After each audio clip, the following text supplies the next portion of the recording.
Hello friends, इस video में JEE advanced 2023 paper 1 के सॉल्यूशन को डिस्कस करेंगे। एक नज़र पहले क्वेश्चन पे। ये है क्वेश्चंस। सेक्शन 1 में 3 क्वेश्चंस हैं और ये मल्टीपल चॉइस क्वेश्चंस है जिसमें एक से ज़्यादा आंसर सही है।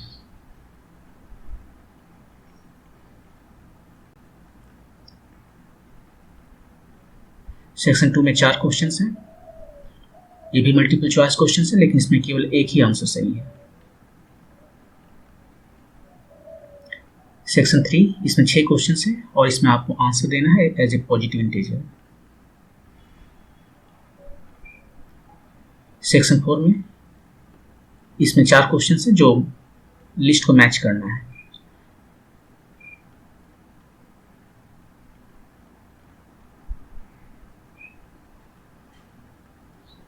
तो ये तो क्वेश्चंस। अब चलते हैं इसको सॉल्व करने के लिए। फर्स्ट क्वेश्चन है, slide with A frictionless curve surface, यहां पर दिखा रहे हैं curve surface, which becomes horizontal at its lower and. यहां पर हॉरिजॉन्टल हो गया, स्टार्ट यहां से किया, यहां हॉरिजॉन्टल हो गया, ये हाइट h दिया हुआ है, is fixed on the terrace of A building. ये बिल्डिंग है 3h हाइट का और इस पर फिक्स किया हुआ है।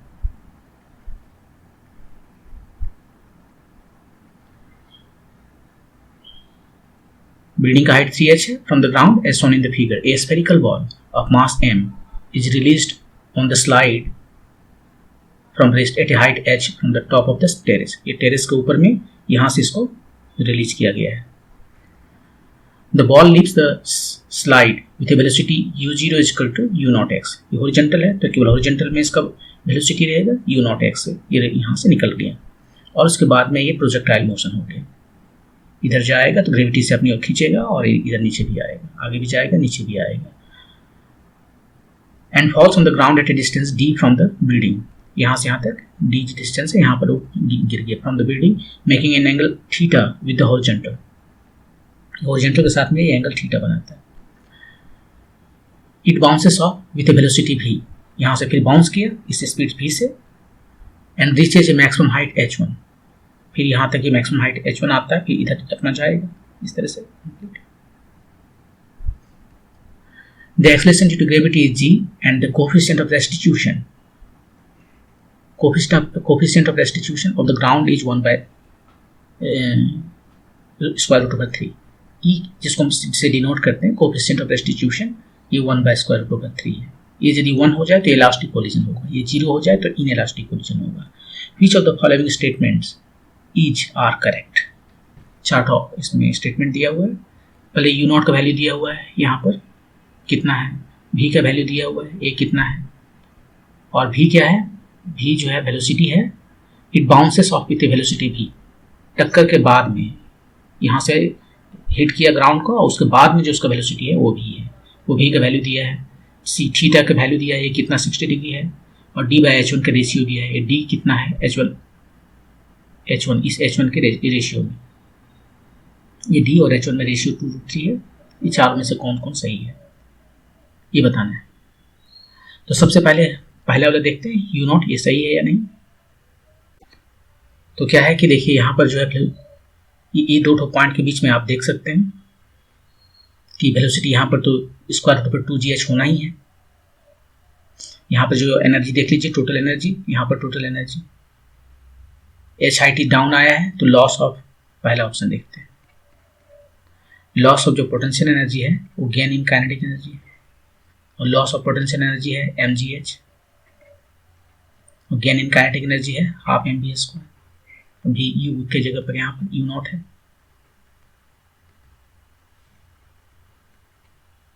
तो यहाँ से m चला गया, u0 का वैल्यू आया स्क्वायर रूट ओवर 2gh। और इसे वेक्टर फॉर्म में लिखते हैं। डायरेक्शन किधर है, इधर है राइट साइड में, x एक्सिस के लॉन्ग में, तो x का यूनिट वेक्टर लिखिए। ये x प्राइम हैट जो है वो सिंपली i हैट है, जैसे i हैट, और y हैट जो है वो j हैट है, यूनिट वेक्टर है। j हैट जो है k हैट, ऐसे भी लिख सकते हैं। यहाँ पर पहला वाला जो तरीका है वो अपनाया है, तो ये सही है। ऑप्शन नंबर 1 ये सही है। ऑप्शन नंबर 2 देखते हैं, b यहाँ पर आया, हिट किया, हिट करने के बाद में फिर ये बाउंस हुआ। तो बाउंस करने के पहले देखते हैं कि इसका वेलोसिटी क्या होगा। तो एक इसका हॉरिजॉन्टल कंपोनेंट है, यहाँ पर वो ज्यों का त्यों रहेगा, कोई चेंज नहीं होगा। वी एक्स बी का देख रहे हैं, वो जो शुरू में था वही रहेगा। वी वाई क्या होगा, लेकिन वी वाई यहाँ पर हम देखें इससे पहले यहाँ पर हम ये जानना चाहते हैं यहाँ पर एक किस स्पीड से गिरेगा। जस्ट वर्टिकल मोशन कंसीडर करना चाहते हैं। इसको ए, इसको बी, इसको सी पॉइंट कह दीजिए।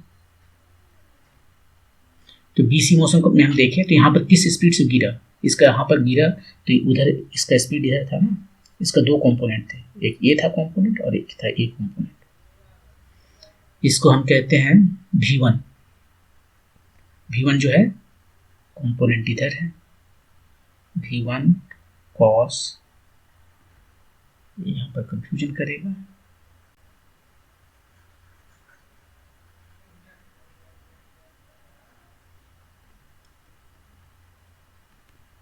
ये देखिए इधर ए इसका वेलोसिटी है गिरने का, इसका दो कंपोनेंट है, ये थीटा है तो ये कितना होगा, ये और ये एंगल थीटा होगा। तो ये कंपोनेंट जो है सो V1 cos थीटा, ये कंपोनेंट जो है सो V1 sin थीटा। ये यदि V1 है तो V1 cos थीटा क्या है, इसमें कोई चेंज नहीं आएगा। तो V1 cos थीटा जो है सो U1 रहेगा, U0 जो यहाँ पर था हॉरिजॉन्टल कंपोनेंट, एक्स डायरेक्शन में देख रहे हैं। ये हम बिफोर कॉलिजन की बात कर रहे हैं, बिफोर बाउंस। वाई डायरेक्शन में देखें तो ये जो है Y direction, Y V1 sin theta, ये कितना होगा। फिर यहां से हम देख सकते हैं कि इधर का मोशन कंसीडर कर लें, वाई डायरेक्शन में देखना है V1 sin थीटा कितना है। तो हम इसको ऐसे लिख सकते हैं V² is equal to U² plus 2GH, ये फार्मूला यूज कर सकते हैं। ये भी क्या है, इसका स्पीड हॉरिजॉन्टल, हम वाई डायरेक्शन में देख रहे हैं, इसका स्पीड जो है यहाँ पर जो कि हमारा V1 sin थीटा है। इनिशियली क्या स्पीड है वाई डायरेक्शन में, जेड में, एक्स में नहीं, वो 0 है, 0² 2G। ये हाइट कितना है, हाइट जो है सो 3H है। तो V1 sin थीटा कितना आ गया, ये हो गया 6GH।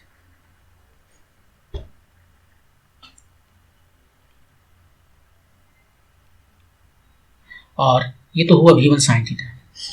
अब बाउंस किया तो बाउंस करने से क्या होगा, आफ्टर बाउंस यहाँ पर हॉरिजॉन्टल कंपोनेंट में कोई फर्क नहीं पड़ेगा क्योंकि उधर फोर्स नहीं लग रहा है। आफ्टर बाउंस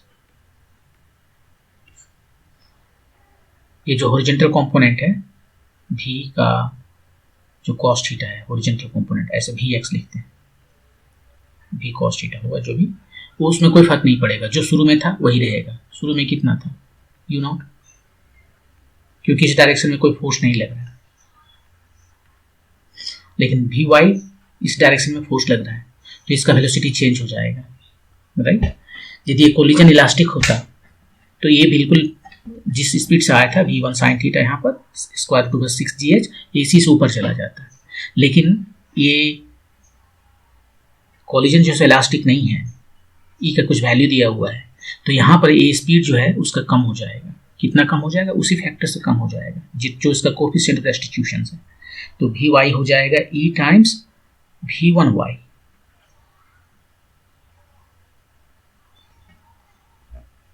ये इसको आप ऐसे भी देख सकते हो यहाँ पर कि कोफिशिएंट ऑफ रेस्टिट्यूशन क्या होता है, minus velocity of separation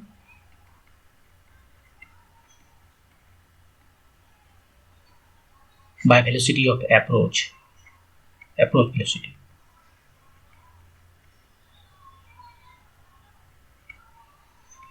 velocity of separation क्या है, ये किस स्पीड से जा रहा है, वी वाई से जा रहा है, और ये किस स्पीड से जा रहा है, ये रुका हुआ है, ये ग्राउंड जिसमें हिट किया, और आते समय ये किस स्पीड से आ रहा था, ये आ रहा था यू वाई से, भी ये वी वन वाई है, जा रहा है वी वन वाई से, नहीं वी वाई से जा रहा है और वी वन वाई से आ रहा था, और ये तब भी रुका हुआ था, तो माइनस माइनस प्लस, तो यहाँ से हमें वी वाई मिल गया V one Y times E. ये वी वन वाई है वेलोसिटी का Y component before hitting the ground, और ये वी वाई है velocity of the Y component of the velocity of the ball after hitting the ground. तो यहाँ पर देखिए जस्ट ई से मल्टीप्लाई हो गया, वही मैंने यहाँ से किया, ई कोएफिशिएंट ऑफ रेस्टिट्यूशन से मल्टीप्लाई कर दिए तो वी वाई हमें मिल गया। और ये वी वन वाई जो है बिफोर कोलिजन, जो उसका कंपोनेंट था वाई डायरेक्शन में, वो कितना है यहाँ पर निकाले हुए वी वन साइन थीटा, ये स्क्वायर रूट ओवर 6gh। तो ये हमें दोनों मिल गया, वी एक्स मिल गया, वी वाई मिल गया, एक्स कंपोनेंट क्या है आफ्टर कोलिजन, वाई कंपोनेंट क्या है आफ्टर कोलिजन, तो हम इसको लिख सकते हैं वी, क्या लिख सकते हैं, वी एक्स द आई मतलब X hat, V Y Y hat, और वी एक्स कितना है, वी एक्स तो यू नॉट है, और यू नॉट कितना है, अच्छा यू नॉट को लिखेंगे बाद में, वी वाई ये square root of 6gh Y hat, ये यू नॉट जो अभी निकाले थे फर्स्ट क्वेश्चन में, यहाँ पर स्क्वायर रूट ऑफ 2gh, ये हो गया हमारा आंसर। लेकिन थोड़ा सा इसमें प्रॉब्लम है, प्रॉब्लम ये कि यहाँ ई इंट्रोड्यूस किया हुआ है और यहाँ पर ई नहीं दिया है, तो इस ई को हमें निकाल कर यहाँ सब्स्टिट्यूट करना पड़ेगा। तो ई को कैसे निकालें, ई का तो वैल्यू दिया हुआ है, निकालना क्या है, क्वेश्चन में ई का वैल्यू दे दिया है यहाँ पर, तो उसको सब्स्टिट्यूट करते हैं,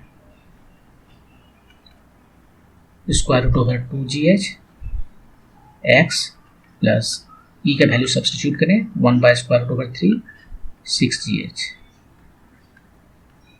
ये दो बार में कट गया, 2gh एक्स वाई, ये भी का वैल्यू दिया हुआ है, क्या यही ऑप्शन है, ऑप्शन देखिए 2gh एक्स माइनस दे दिया, यहाँ प्लस की जगह माइनस दे दिया, तो ये इसलिए गलत हो गया। अब देखिए सवाल को इतना बनाने की जरूरत नहीं था, पूरा लाने का एक्सप्रेशन की जरूरत नहीं था। अब सोचिए यहाँ पर जरा इस वेलोसिटी का, ये जो वेलोसिटी देख रहे हैं इसका कंपोनेंट एक तो इधर है और दूसरा ऊपर है, तो एक एक्स में है और एक जी में है, यहाँ ऊपर वाले को वाई को ना बोल के जी बोल रहे हैं, तो हमें भी जी लिखना चाहिए, ये वाला जो है सो जी हो जाएगा, जी मैंने जेड, ये जी हैट एनीवे, मेरा वाई और उसका जी दोनों का आप सेम समझ लीजिए। तो ये इस तरह से गलत हो गया क्योंकि इसका एक कंपोनेंट जो है एक्स डायरेक्शन में है, दूसरा कंपोनेंट जो है सो ऊपर में है, प्लस में है, राइट, इधर है प्लस जी डायरेक्शन में है, लेकिन यहाँ माइनस दिखा दिया, तो इसको बनाने की जरूरत नहीं था। तीसरा देखते हैं ये थीटा जो है 60 डिग्री है या नहीं है, तो थीटा जो है 60 डिग्री है या नहीं है वो यहाँ से हम देख सकते हैं तुरंत, टेन थीटा निकाल लें, Y component by X component, तो थीटा निकल जाएगा। ऑप्शन नंबर सी चेक करते हैं, ये वेलोसिटी हमें दिया हुआ है, यहाँ से थीटा हमें निकल जाएगा, ये वेलोसिटी दिया हुआ है, ये इधर से आया बाउंस किया, इधर निकल रहा भी से, तो इसका दो कंपोनेंट है, एक इधर है एक इधर है, थीटा तो यहाँ पर ये है ना, गिरने के बाद ये जो दिख रहा है ये थीटा है। जो वेलोसिटी हमने निकाला था यहाँ पर वो कितना था, हमने कुछ निकाला था वेलोसिटी v1, खैर इसको बनाने में हमने निकाला था v1, यहाँ पर v1 एक X component same, y component square root over 6gh है यहाँ पर, राइट। तो ये दोनों से मैं यहाँ पर एंगल निकाल सकते हैं, v1 को नहीं देखेंगे हम देखेंगे v को नहीं देखेंगे, v1 को देखेंगे। ये इधर आया था, इसका ये कंपोनेंट इधर था v1x और ये v1, हम y अभी भी लिखते हैं, g को न लिख के, और ये एंगल जो है थीटा यहाँ पर, वो एंगल ये थीटा होगा, ऑपोजिट एंगल। v1x इसमें तो कोई चेंज आया नहीं था, ये था u0, और u0 होता है √2gh। अब v1y ये आया था, कितना आया था यहाँ से, √6gh आया था। देखिए v1 जो 6gh आया था। तो यहाँ से हम tan थीटा बताइए कितना होगा। tan थीटा होगा v1y बाय v1x। v1y कितना हुआ, √6gh bye √2gh equal to √3,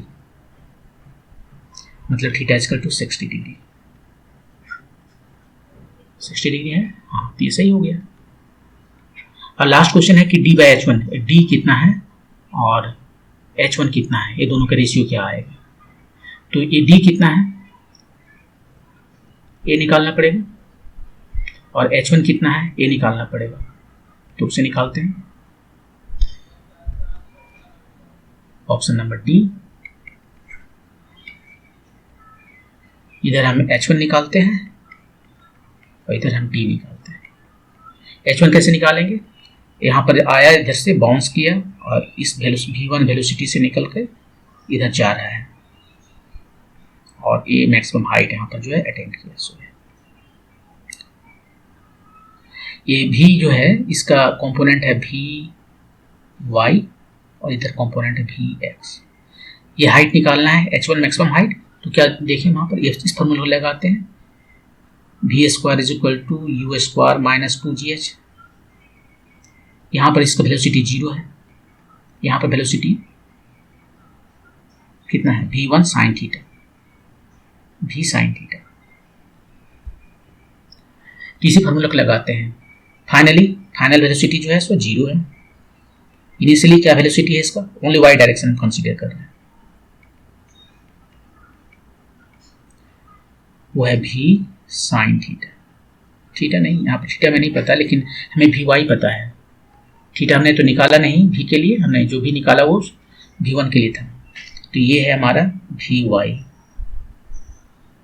minus 2gh1। तो h1 यहाँ से निकल गया, vy square by 2gh 2g। और vy कितना था वो निकाला था इधर हमने, vy देखिए ये हमारा vy यहाँ से देख सकते हैं, स्क्वायर रूट 2gh, तो उसका स्क्वायर हो गया 2gh बाई 2g। तो ये आ गया h, ठीक है। h1 जो है सो h के बराबर है।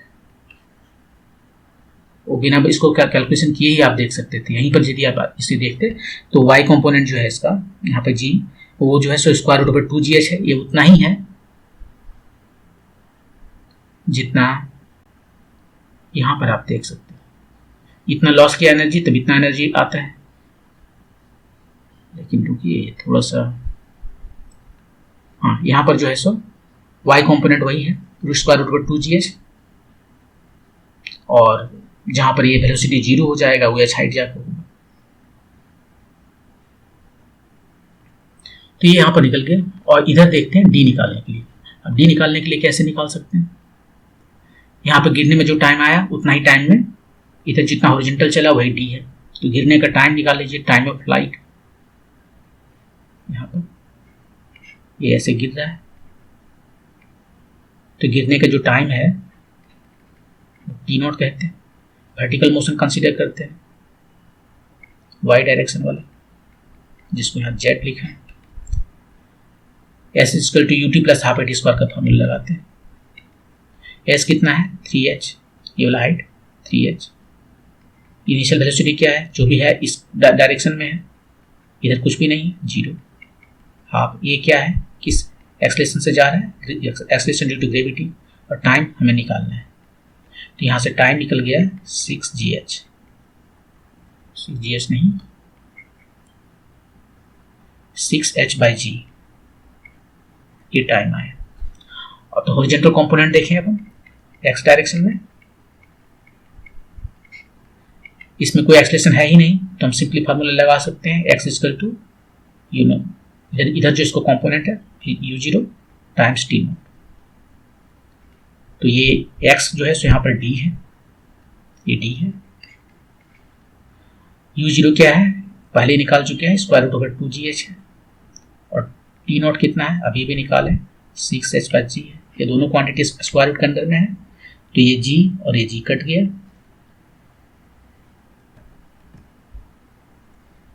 तो ये कितना आया, ये आया स्क्वायर रूट ओवर 12h²। सो h square root over 12।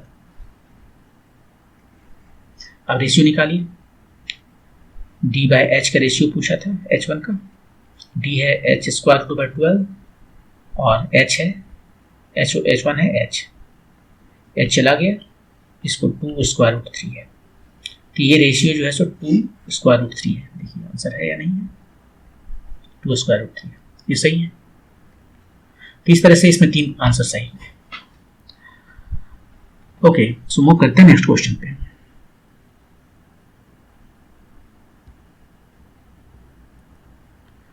Next question prism से है। ये plane polarised light, blue light, rays incident on a prism, ये ब्लू लाइट दिखा रहा है, इसमें रेड लाइट है, such that there is no reflection. ये प्लेन पोलराइज्ड लाइट है, ये ब्लू लाइट है, ये तो ब्लू लाइट है वो तो ठीक है, उसका वेवलेंथ फिक्स्ड है, लेकिन ये प्लेन पोलराइज्ड लाइट है। प्लेन पोलराइज्ड लाइट का मतलब ये जो भी लाइट हमारे पास होता है उसका इलेक्ट्रिक फील्ड हम हर पॉसिबल डायरेक्शन में होता है। अभी इधर है, कभी दूसरा टाइम किधर होगा पता नहीं है, और इस डायरेक्शन में चल रहा है, मान लीजिए जेड डायरेक्शन में, तो एक्स वाई प्लेन में जो है इसका होता है इलेक्ट्रिक फील्ड, और वो हर समय रैंडम होता है। सो आप कह सकते हैं हर पॉसिबल डायरेक्शन में है, लेकिन ये होता है अनपोलराइज्ड लाइट। लेकिन पोलराइज्ड लाइट में क्या होता है कि वो एक डायरेक्शन में फिक्स हो जाता है, एक प्लेन में फिक्स हो जाता है। मान लीजिए हम इस प्लेन में फिक्स कर दिए, ये हमारा एक्स है, ये हमारा वाई है, और इधर जो है लाइट जा रहा है, तो ये वाई एक्स वाई प्लेन में ये जो लाइन देख रहे हैं वाई एलोंग वाई एक्सिस, ये जस्ट ऑसिलेट कर रहा है इलेक्ट्रिक फील्ड। इलेक्ट्रिक फील्ड का वैल्यू घटता बढ़ता रहता है, और वो लेकिन डायरेक्शन अब फिक्स हो गया, तो इसको कहते हैं प्लेन पोलराइज्ड लाइट। और इस तरह का पोलराइज्ड लाइट को जब हम यहाँ से पास कर रहे हैं और कोई भी रिफ्लेक्शन नहीं आ रहा है, इसका मतलब है कि ये एंगल जो है यहाँ पर इंसिडेंस जो है ये वो है एक स्पेशल एंगल जिसको ब्रीवस्टर एंगल कहते हैं, ब्रीवस्टर एंगल कहते हैं। और ये एंगल जो है रिलेटेड है इसका म्यू से, tan I = म्यू से। तो ब्रीवस्टर एंगल पर ही यदि प्लेन पोलराइज्ड लाइट है तो कोई रिफ्लेक्शन नहीं होगा, और यदि प्लेन पोलराइज्ड लाइट ना होकर अनपोलराइज्ड लाइट होता है, जैसे ऐसा होता, तो इस एंगल पर क्या होता, इस एंगल पर क्या होता है, लाइट रिफ्लेक्ट करता, लेकिन जो लाइट रिफ्लेक्ट करता वो पोलराइज्ड हो जाता, वो पोलराइज हो जाता, और जो रिफ्लेक्ट करता वो भी पार्शली पोलराइज रहता है, लेकिन दोनों का जो डायरेक्शन है वो कंप्लीटली ऑपोजिट है। एक मान लीजिए परपेंडिकुलर है, तो एक इधर इन प्लेन है, वो पोलराइज्ड लाइट में होता है, अनपोलराइज्ड लाइट में होता है। लेकिन यहाँ पर पोलराइज्ड लाइट है, तो इस वजह से ब्रीवस्टर एंगल पर जो है कोई भी रिफ्लेक्शन नहीं मिलेगा, क्योंकि इसका डायरेक्शन इधर है, और ये जो रिफ्लेक्शन होता है इसके परपेंडिकुलर डायरेक्शन में जो है उधर उसको रखना चाहता है इलेक्ट्रिक फील्ड, तो इधर कोई इसका कंपोनेंट है ही नहीं, इसलिए यहाँ पर कोई रिफ्लेक्शन नहीं आता है। लेकिन ऐसा तभी पॉसिबल होगा ये ब्रीवस्टर एंगल पर ही। तो ठीक है, यहाँ से हमें ब्रीवस्टर एंगल इसका पता चल गया है, tan I = म्यू, तो इसको बी कहें ब्रीवस्टर्स के लिए। तो आई बी कितना हो गया, tan 1 म्यू, और म्यू इसका दिया हुआ है। पहले क्वेश्चन पूरा पढ़ लेते हैं। The angle of deviation of the emergent rays 60 degree दिखा दिया। The angle of minimum deviation for red light from the same prism is 30 degree, यहाँ पर दिखा रहा है। सेम प्रिज्म है, मतलब प्रिज्म का एंगल चेंज नहीं किया, उसका मटेरियल चेंज नहीं किया, लेकिन कलर यदि चेंज हो गया लाइट का तो उसका म्यू का वैल्यू चेंज कर जाएगा, क्योंकि म्यू डिपेंड करता है कलर पर। The refractive index of the prism material for the blue light is √3। ये ब्लू के लिए यहाँ पर √3 है, और इसके लिए हमें पता करना है, रेड के लिए पता करना है। इसको R कहेंगे, इसको ब्लू कहेंगे, ये √3 है।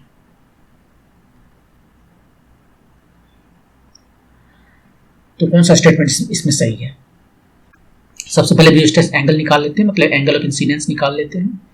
वो हो गया tan 1 म्यू, और म्यू बी जो है ब्लू के लिए है ना, तो तो ये हो गया टेन इनवर्स स्क्वायर रूट 3 मतलब 60 डिग्री। ये एंगल हमें 60 डिग्री मिल गया।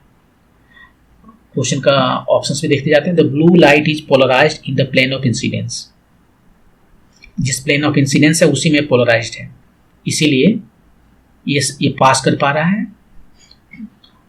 यदि जिस प्लेन में पोलराइज्ड है, प्लेन ऑफ इंसिडेंस और प्लेन ऑफ पोलराइजेशन यदि दोनों सेम नहीं रहता तो थोड़ा सा रिफ्लेक्शन मिलता है। यहाँ रिफ्लेक्शन नहीं मिल रहा है, इसका मतलब है कि ये प्लेन ऑफ पोलराइजेशन और ये प्लेन ऑफ इंसिडेंस दोनों सेम है, इसलिए नहीं मिल रहा है। तो ये आंसर हमारा सही हो गया पहला का। The angle of prism is 45 degree.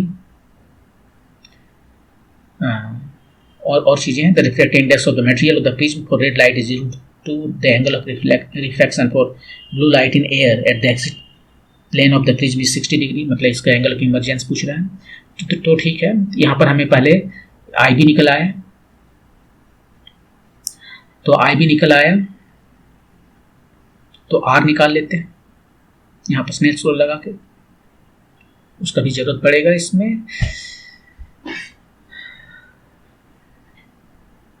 Angle of prism निकालने में ये वाला जरूरत पड़ेगा। तो वहां पर स्नेल्स लॉ लगाते हैं। यहाँ पर ए बी पर स्नेल्स लॉ लगाते हैं।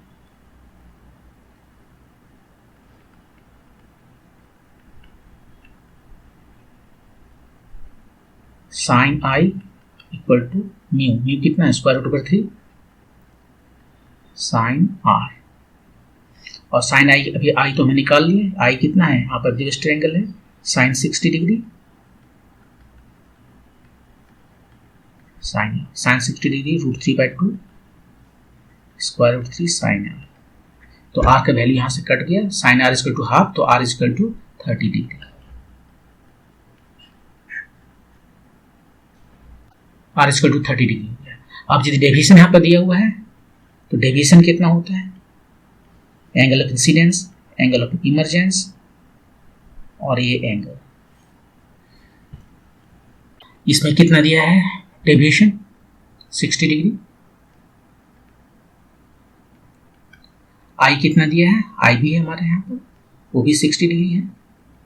आई प्राइम कितना है हमें नहीं पता है, ए कितना है हमें नहीं पता है, लेकिन अब यहां पर पता चल गया कि आई प्राइम जो है वो ए के बराबर है। ये एंगल ऑफ जो यहां पर इमर्जेंस है वो ए के बराबर है। ठीक है, तो वहां पर फिर हम स्नेल्स लॉ लगाते हैं। A B C, B C में स्नेल्स लॉ लगाते हैं। बी सी में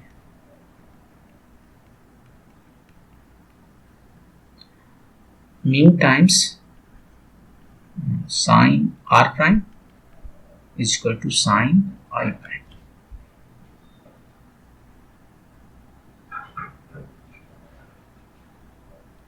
ये आर प्राइम है, ये जो नॉर्मल होगा इस पर, ये आर प्राइम है और ये आर है। और जो एंगल यहां पर निकल रहा है नॉर्मल के साथ में वो आई प्राइम। तो म्यू का वैल्यू तो दिया है square root over 3। Sine R prime का वैल्यू, आर प्राइम कितना होगा? आर हमें पता चला है और हमें पता है कि आर प्लस आर प्राइम जो है सो ए होता है। तो आर प्राइम जो है सो ए माइनस आर, और आर जो है सो 30 है। आर जो है सो 30 है, ए माइनस 30 डिग्री, ए माइनस 30 डिग्री। और साइन ए प्राइम यहां से हमने देख लिया कि आई प्राइम जो है सो ए है, साइन ए। एक इक्वेशन आ गया ए में। अब हम इसको सिंप्लीफाई करके निकाल सकते हैं इसका वैल्यू।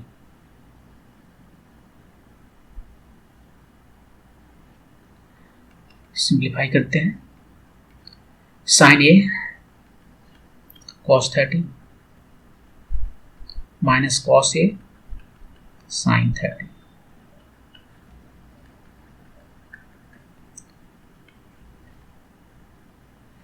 हर जगह दोनों तरफ हम जो साइन ए से डिवाइड कर देते हैं। राइट साइड में 1 हो गया, इधर कितना हो गया? पहले वैल्यू भी तो रख लें। साइन को साइन से डिवाइड किया, चला गया cos 30 root 3/2 minus cos by sine cot A sine 30 की वैल्यू हाफ।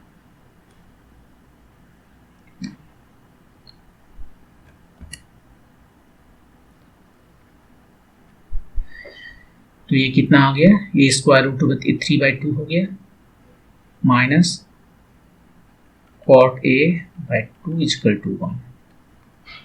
तो cot a/2 is equal to half हो गया, ये तो चला गया, तो a is equal to 45 degree. Prism का एंगल निकल गया, the angle of the prism is 45 degree, ये भी सही हो गया। The refractive index of the material of the prism for the red light. अब रेड लाइट के लिए चलते हैं, अभी तक हम सब कुछ ब्लू लाइट के लिए कर रहे थे, अब जो है सो रेड लाइट चलते हैं। निकालना क्या है, म्यू, और यहाँ पे मिनिमम डेविएशन दिया हुआ है। तो यदि मिनिमम डेविएशन हमें दिया रहता है तो म्यू के लिए फॉर्मूला है sine A plus minimum deviation by 2 whole divided by sine a/2, और a का वैल्यू पता है, मिनिमम डेविएशन का भी वैल्यू पता है, तो हमें निकल जाएगा उसका वैल्यू। साइन a के जगह पर कितना है 45 डिग्री, लैम्डा m कितना है 60 डिग्री बाय 2। यहाँ थोड़ा मिस्टेक हो गया, देखिए यहाँ इसको जो सिंप्लीफाई करने में स्क्वायर रूट ओवर 3 टाइम्स 3 ये 3/2 हो गया, और ये स्क्वायर रूट 3 हम मल्टीप्लाई किए ही नहीं और हमने गलती कर दिया ऐसे। तो ठीक है, ये कितना हो गया square root over 3/2 cot a equal to half, ये तो चला गया, cot a इक्वल टू, ये गलत हो गया यहाँ पर,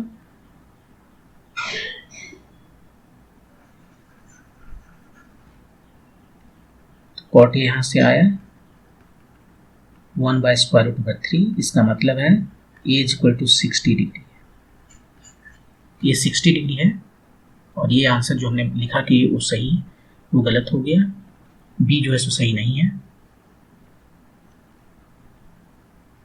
बी गलत है।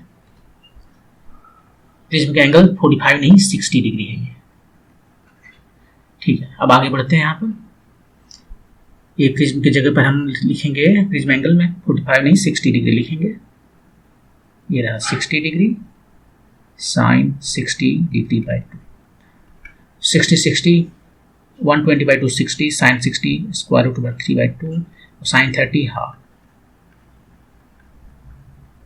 नहीं, यहाँ पर फिर मिस्टेक है, देखिए डेल्टा एम यहाँ पर जो है सो 30 डिग्री है और हमने 60 लिखा,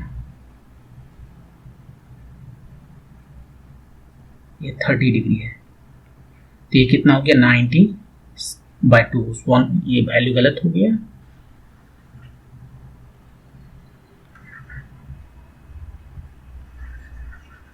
फिर से लिखते हैं इसको, sine 45 1 by square root over 2 sine 30 half, तो ये हो गया 2 बाय स्क्वायर रूट ओवर 2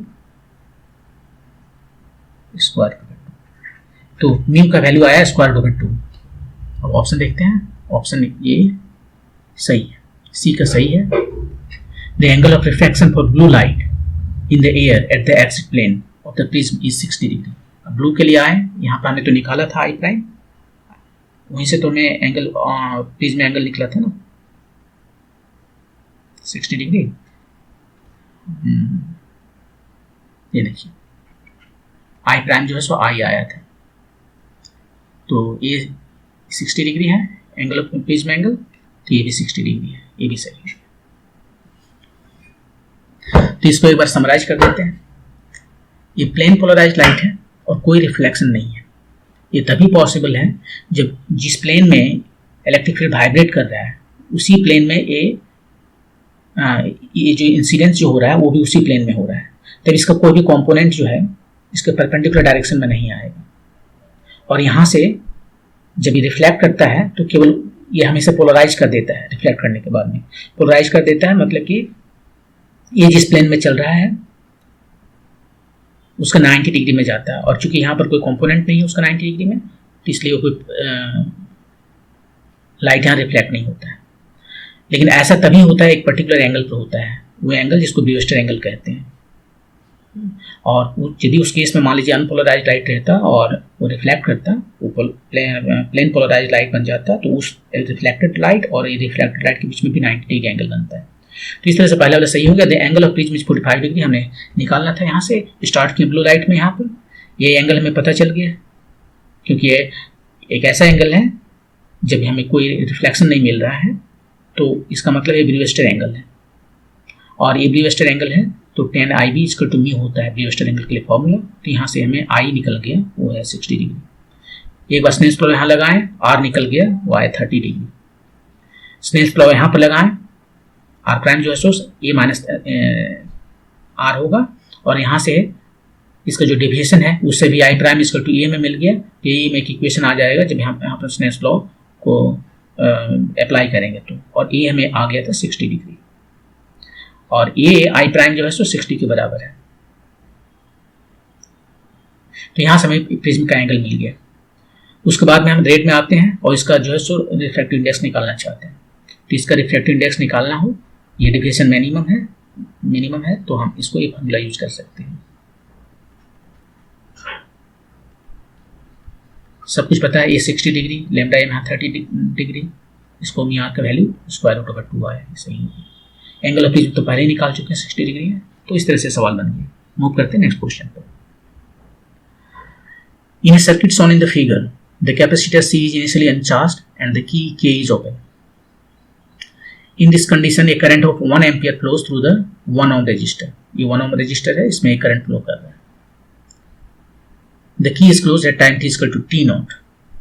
की को क्लोज किया time t equal to t naught पर। अब wish the statement is correct. पहले बोला the value of the resistance R is 3 ampere, और for t is less than t naught, जब ये ओपन है, इसको क्लोज किया गया t equal to t naught पर। The value of current I1 in 2 ampere, I1 ये वाला वैल्यू जो है सो 2 एम्पियर है। ये दोनों बताना है। तो ठीक है, फर्स्ट केस जब एक ओपन है, तो इसमें कितना करंट बताया, इसमें बताया करंट जो है सो 1 एम्पियर का करंट है 1 ओम रजिस्टर में। तो इसके बीच में जो है ये पोटेंशियल डिफरेंस कितना होगा। अब यहां पर थोड़ा सा कंफ्यूजन है कि इसका डायरेक्शन किधर होगा। एक डायरेक्शन में लेंगे तो आपका सही आंसर, बहुत सारे आंसर सही हो जाएंगे, दूसरा डायरेक्शन में लेंगे तो ये आंसर बहुत सारे सही नहीं होंगे। तो यहाँ पर क्वेश्चन को बताने में थोड़ा सा प्रॉब्लम है। उसको बता देना चाहिए था कि ये इंटरनल रेजिस्टेंस है। यदि ये इंटरनल रेजिस्टेंस होता तो क्या होता, आर का वैल्यू बहुत ज़्यादा नहीं होगा, और उस केस में एक 15 वोल्ट का बैटरी है और 5 वोल्ट का बैटरी है, तो 15 वोल्ट का बैटरी से जो करंट आएगा वो इधर से भी होकर जाएगा और इधर से भी होकर जाएगा। लेकिन यदि ये बहुत ज़्यादा होता तो उस केस में क्या कर सकते हैं कि ये दोनों ही करंट इधर जा सकता है, ये कॉम्पेरेबल हो जाएगा। तो यहाँ पर हम मान लेते हैं कि आर जो है सो बहुत बड़ा नहीं है, आर जो है सो ऑर्डर ऑफ 1 ओम है, ऐसे कुछ है, और तब करंट इसमें ऐसे जा रहा है। यदि हम ये नहीं मानेंगे, I2 इसको कहते हैं, तो फिर इसमें से कोई भी आंसर सही नहीं आएगा, एक भी आंसर सही नहीं आएगा।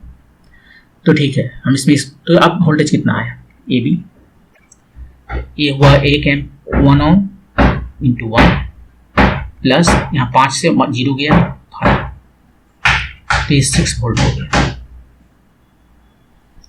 ठीक है, तो यहाँ पर जो है सो करंट कितना फ्लो कर रहा है, यहाँ भी 6 वोल्ट है, ये तो हर जगह है। इस जगह पर देखें VBA इक्वल टू 6 वोल्ट है, और 6 वोल्ट क्या होगा 3 ohm times I, Ohm's law, V equal to IR, और यहाँ से I हमें पता चल गया 2 एम्पियर। 2 एम्पियर यहाँ पर है, ये जो है सो 1 एम्पियर यहाँ पर है, तो यहाँ से कितना आ रहा है, 2 इधर गया 1 इधर गया, तो यहाँ से 3 एम्पियर आ रहा है करंट, इसको I3 कहते हैं। और अब ये जो है वोल्टेज यहाँ पर फिर देखते हैं इस जगह पर VB माइनस VA जो कि 6 वोल्ट है, वो कितना होगा, करंट के हम ऑपोजिट चाह रहे हैं,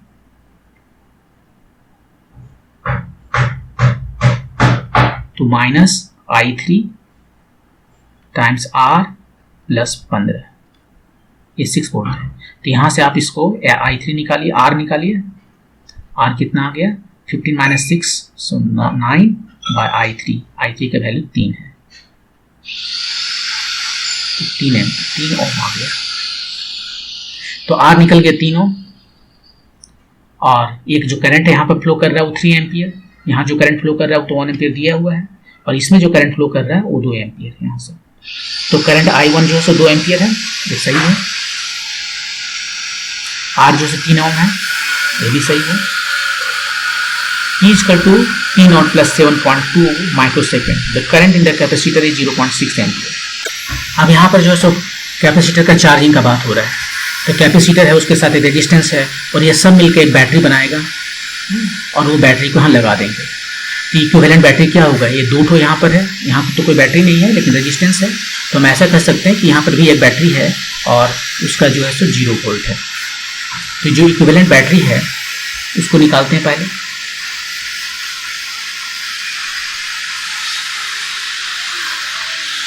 इक्विवेलेंट बैटरी के है, सेल का है, उसके लिए फॉर्मूला आता है 1/E इक्वल टू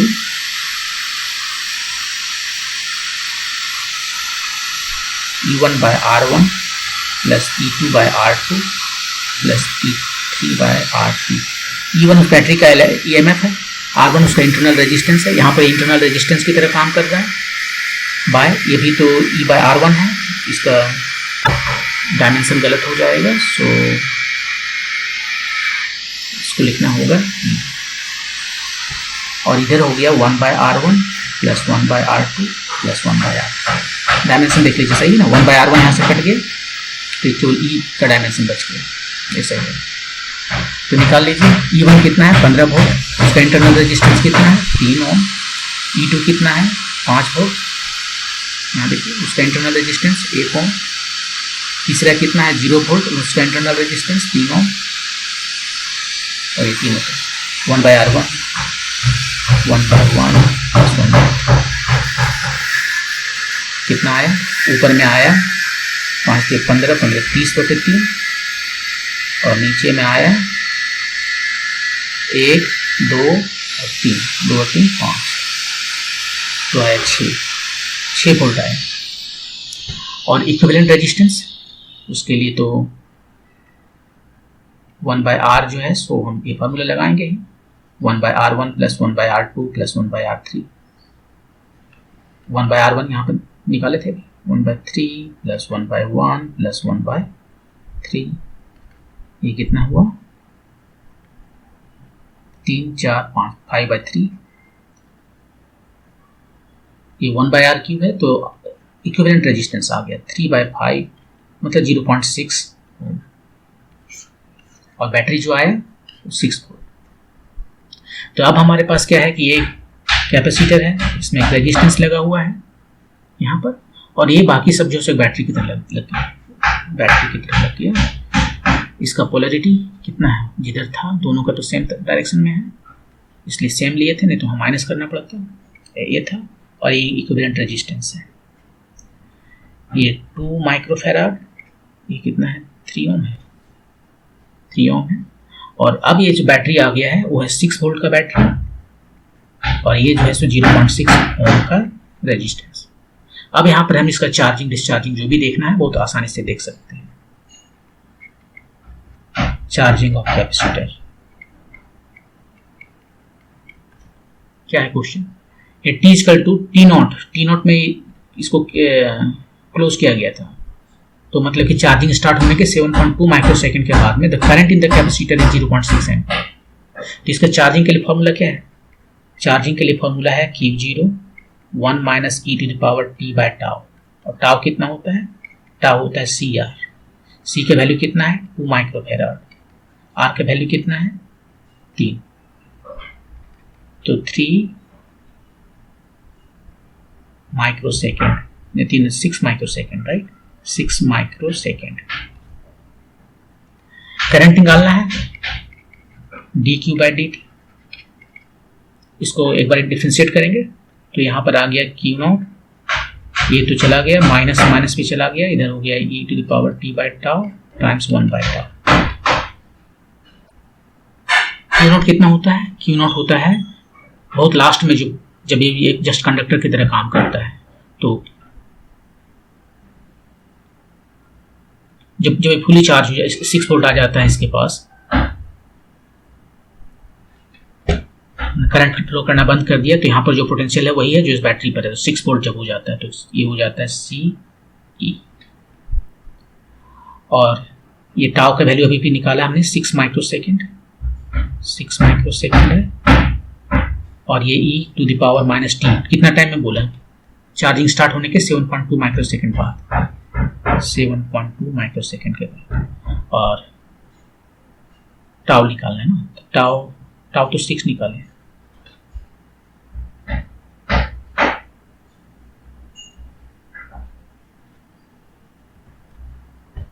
यहाँ पर जो है आर लिख रहे हैं तो कौन सा आर लिखेंगे, केवल 3 क्यों लिखेंगे, इसको क्यों भूल गए, इसे भी लिखना पड़ेगा ना। 0.6, ये जो 0.6 यहाँ ना लिख के यहाँ लिखते हैं। आर जो है सो केवल ये 3 ओम तो नहीं है, 3.6 है, 3.6 हो गया। तो ये आ गया हमारा 7.2 माइक्रोसेकेंड।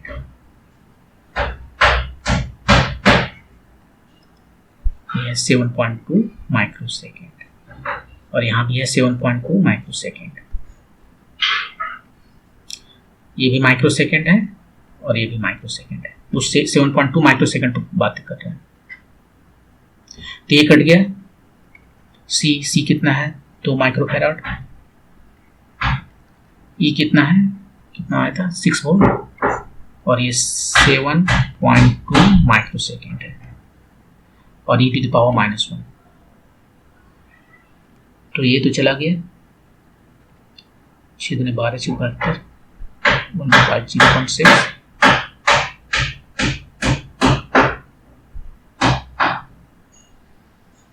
और यूलर नंबर का इन्वर्स जो है वो दिया है 0.36, 0.36। इसको डिवाइड करते हैं, 6×36 0.6, इतना एम्पियर का करंट आता है, 0.6 एम्पियर। तो ये सही होगी। लास्ट में देखते हैं, लास्ट क्वेश्चन है कि dt टेंड्स टू इन्फिनिटी, बहुत जब पूरा चार्ज हो गया है, अब और चार्ज नहीं हो रहा, करंट फ्लो करना बंद कर दिया, इसके अक्रॉस जो पोटेंशियल है वही है जो बैटरी के अक्रॉस पोटेंशियल है, यहाँ पर इक्विवेलेंट बैटरी के अक्रॉस पोटेंशियल। चार्ज कितना है 12 माइक्रोकूलम, ये वाला फिगर यहाँ पर एकदम p = इन्फिनिटी पर जो है, इसके अक्रॉस जो पोटेंशियल वही है जो यहाँ पर है, इसलिए कोई करंट फ्लो नहीं कर रहा है। तो चार्ज कितना हो जाएगा, चार्ज होता है C इसका 2 माइक्रोफैराड है, V 6 है, तो 12 माइक्रोकूलम, ये तो सही है। आप यदि फार्मूला से देखना चाहते हो तो फार्मूला से भी देख सकते हो, यहाँ पर देख लेते हैं।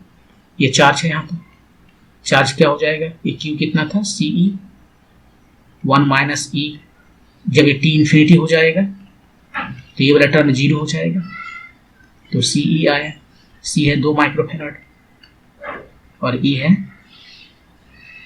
6 वोल्ट, तो 12 माइक्रोकूलम। सेम चीज, वही तो मैं बोल रहा था कि T = इन्फिनिटी पे क्या हो जाता है, फुली चार्ज हो गया। फुली चार्ज हो गया मतलब और चार्ज नहीं हो रहा, करंट फ्लो नहीं कर रहा, करंट नहीं फ्लो कर रहा है, तो इसके अक्रॉस जो पोटेंशियल है वो वही इसके अक्रॉस पोटेंशियल है, इसलिए तो करंट फ्लो नहीं कर रहा है। जब पोटेंशियल में डिफरेंस होता है तो करंट फ्लो करता है, अब नहीं इसमें करंट फ्लो कर रहा है मतलब पोटेंशियल सेम है दोनों जगह, यहाँ जो पोटेंशियल है वही पोटेंशियल यहाँ। तो 12 तो इसके अक्रॉस पोटेंशियल जो है 12 वोल्ट है, तो चार्ज कितना होगा, Q = CV 12 × 2, 20, 12 नहीं 6 × 2, 6 वोल्ट इसका बैटरी का EMF है। तो इस तरह से इसको हम बना सकते हैं। एक बार इसको समराइज कर देते हैं। देखिए एक सर्किट दिया हुआ है, यहाँ पर बोल दिया उसने कि ये गिवन है, 1 एम्पियर का करंट इसमें फ्लो कर रहा है, I बताना है, R बताना है, और उसके बाद में वेरियस टाइम में यहाँ पर जो है इसको क्लोज किया गया, क्लोज करने के 7.2 माइक्रोसेकंड के बाद में इसमें कितना करंट फ्लो कर रहा है कैपेसिटर में, और T = इन्फिनिटी पर इसमें कितना चार्ज, ये चारों क्वेश्चन बताना है। तो पहला क्वेश्चन इसमें ये दे दिया है, तो हमें यहाँ पर एक केयरफुल रहना पड़ेगा कि जिस तरह से बैटरी की दिया है, कैपेसिटर दिया है और इसका चार्जिंग की बातें कर रहा है, तो इसके साथ में एक बैटरी लगाना पड़ेगा। तो ये एक तरह से बैटरी ही 3 ठो, यहाँ पर 0 वोल्ट का, और ये सारे उसके इंटरनल रेजिस्टेंस की तरह काम करेंगे। और जब ये इंटरनल रेजिस्टेंस हैं तो यहाँ पर इसका ये 5 वोल्ट है, ये 15 वोल्ट है, इससे बहुत ज़्यादा करंट आएगा और वो ज़्यादा करंट कुछ इसमें चला जाएगा, कुछ इसमें चला जाएगा। तो करंट का डायरेक्शन इधर होना चाहिए। यदि आप जैसे ही करंट का डायरेक्शन इधर करेंगे, आपका कोई भी वैल्यू मैच नहीं करेगा इसमें से। तो ठीक है, इसमें हम करंट का डायरेक्शन इधर कर दिए, तो यहाँ पर जो VB माइनस VA है पोटेंशियल डिफरेंस, वो कितना हो गया, ये 1 टाइम्स 1 ओम्स लॉ, 1 वोल्ट यहाँ पर ड्रॉप किया और 5 वोल्ट यहाँ ड्रॉप किया, 6 वोल्ट है, 6 वोल्ट में पता चला। वही 6 वोल्ट यहाँ पर लगा के देखेंगे, 6 वोल्ट यहाँ से तक ड्रॉप किया है, 3 ओम का रजिस्टर है, तो करंट कितना फ्लो करेगा, 2 ओम करना 2 एम्पियर करना पड़ेगा, तभी 6 वोल्ट ड्रॉप होगा। ये 2 ओम पता चल गया। इससे आर को निकालना है, यहाँ भी जो ड्रॉप हुआ है वो कितना होगा, पहले करंट देख लेते हैं कितना है, 2 एम्पियर इधर जा रहा है, 1 एम्पियर इधर जा रहा है, तो यहाँ से कितना आ रहा है 3 एम्पियर, तभी एक इधर जा रहा है, किधर जा रहा है, कंजर्वेशन लॉ चार्ज या फिर किरचॉफ का जो फर्स्ट लॉ है, पॉइंट लो, करंट कहीं पर भी एक्यूमुलेट नहीं होता। करंट क्या एक्यूमुलेट करे, करंट चार्ज एक्यूमुलेट नहीं होता। तो यहाँ पर सब 3 एम्पियर में पता चल गया। अब इसके अक्रॉस जो है तो पोटेंशियल हम ऑलरेडी जानते हैं, ये सब एक ही पॉइंट है, सब बी है, 6 वोल्ट है, तो 6 वोल्ट इक्वल टू यहाँ पर जो ड्रॉप किया, करंट इधर आ रहा है, हम उधर जा रहे हैं, तो ड्रॉप माइनस में किया, -3 टाइम्स आर, प्लस यहाँ 15 वोल्ट ड्रॉप किया, वो मिलकर हो गया 6, यहाँ से मैं आर का वैल्यू आ गया। अब हम जब कैपेसिटर का चार्जिंग डिस्चार्जिंग देखते हैं, तो हमारे लिए ये जो है सो एक बैटरी की तरह है, 3 बैटरी, यहाँ पर कोई बैटरी नहीं है तो 0 वोल्ट लगा दिए, और तीनों ये इसका इंटरनल रेजिस्टेंस है। तो बैटरी के लिए जो इक्विवेलेंट EMF होता है वो इस तरह से लेते हैं, E1/R1 प्लस E2/R2/R3। यहाँ पर भी 1/R1 का एक्स्ट्रा डायमेंशन है E से, तो उसी से हम यहाँ पर डिवाइड कर देते हैं। ये फार्मूला में ऐसे आता है, यदि आप निकालो पूरा किरचॉफ लॉ लगा के, तो ये याद रखने के लिए अच्छा तरीका है। सबको वैल्यू सब्स्टिट्यूट करते हैं और हमें 6 वोल्ट इधर, और इंटरनल रेजिस्टेंस, ये नीचे वाला इंटरनल रेजिस्टेंस है, वो जो है सो 5/3 कितना 0.6 ओम आ गया। तो हम क्या करते हैं, इस जितना रेट में भी दिखा रहे हैं उसको रिप्लेस कर देते हैं एक बैटरी से, 6 वोल्ट और 0.6 से। अब चार्जिंग डिस्चार्जिंग आपको बढ़िया से बात कर सकते हैं। तो चार्जिंग जो है सो T/T0 पर इसको क्लिक किया, क्लोज किया, मतलब चार्जिंग स्टार्ट हुआ। उसके स्टार्ट होने के 7.2 माइक्रोसेकंड के बाद में बोला करंट कितना होगा। तो चार्जिंग के लिए मैं कैपेसिटर का चार्ज का फार्मूला पता है, Q0 1 - e⁻². एक बार डिफरेंशिएट करेंगे, करंट मिल गया। यहाँ पर जो टाउ है इसको टाइम कांस्टेंट कहते हैं, वो आया 7.2 माइक्रोसेकंड। उसको वैल्यू जब हम रखते हैं कि करंट कितना होगा 7.2 माइक्रोसेकंड पर, इस टाइम को 7.2 माइक्रोसेकंड रखें तो e⁻1 आया, और इसका वैल्यू होता है 0.36, उसने भी दिया 0.36। और बाकी सबका वैल्यू यहाँ पर रख देते हैं। Q0 जो है सो CE होता है, ये सैचुरेटेड करंट है, चार्ज है, जब पूरा का पूरा चार्ज हो गया है तो मैक्सिमम चार्ज है, वो CE होता है। और सबका वैल्यू रखें तो 0.6 एम्पियर करंट आ गया, जो सही हो गया। और D T/∞ पर इसमें कितना चार्ज आएगा, T/∞ पर ये और चार्ज नहीं हो रहा है, मतलब इसके अक्रॉस जो पोटेंशियल है वही है जो यहाँ पर बैटरी के अक्रॉस पोटेंशियल है, इसलिए कोई करंट फ्लो नहीं कर रहा है। तो यहाँ पर पोटेंशियल जिसके अक्रॉस जो है 6 वोल्ट हो गया, तो 6 × 2 Q/CB 6 × 2, सो 12 माइक्रो कूलम चार्ज यहाँ पर आ गया। इस क्वेश्चन में सबका सब सही हो गया।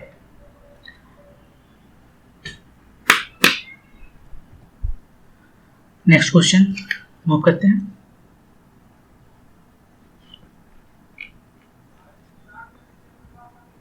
सेक्शन 2 में इसमें 4 है क्वेश्चन है, multiple choice question with only 1 correct answer.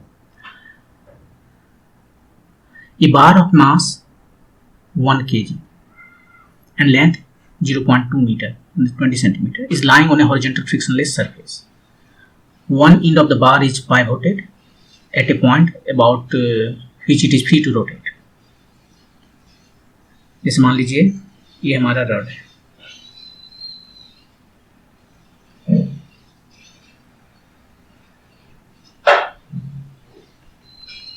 और एक एंड इसका जो है सो यहाँ फिक्स कर दिया गया।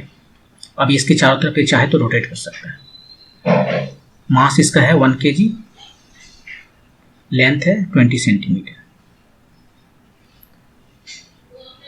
ये स्मॉल मास m इसका टू 0.1 kg 100 ग्राम का is moving on the same horizontal surface with 5 metre per second speed on a path perpendicular to the bar. इसके परपेंडिकुलर डायरेक्शन में कहीं पर ये मूव कर रहा है। ये छोटा वाला मास 5 मीटर पर सेकेंड की स्पीड से। छोटा मास का स्पीड है 5 मीटर पर सेकेंड और उसका वेट है 0.10 kg। It hits the bar at a distance L/2 from the pivoted end. यहां से L/2 आधा डिस्टेंस पर इधर से मूव कर रहा है और जाके यहां पे हिट किया L/2 पर and returns back on the same path with speed v। इसको हिट करने के बाद में ये रिटर्न आया, इधर ही रिटर्न आया कोई स्पीड v से, तो इस v को हम u लिखेंगे, ये तो कंफ्यूजन हो जाएगा। आने वाला स्पीड है u और जाने वाला वापस जाने के लिए v है। u से आया v से वापस गया। After this elastic collision elastic है, the bar rotates, elastic collision में एनर्जी कंजर्व रहेगा। The bar rotates with an angular velocity omega, ये जो है सो एंगुलर स्पीड ओमेगा से रोटेट करने लगा। Each of the following statement is correct.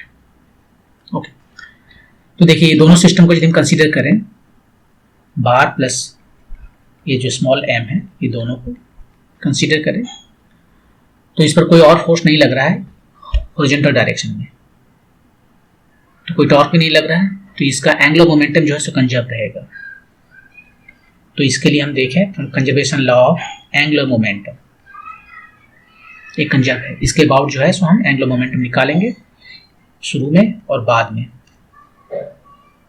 Same है, शुरू में कितना है इसका angular momentum, just before hitting here, देख रहे हैं।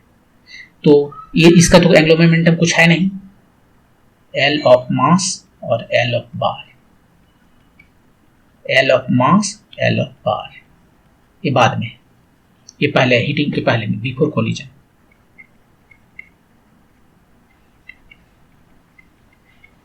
तो इधर है आफ्टर कोलिजन।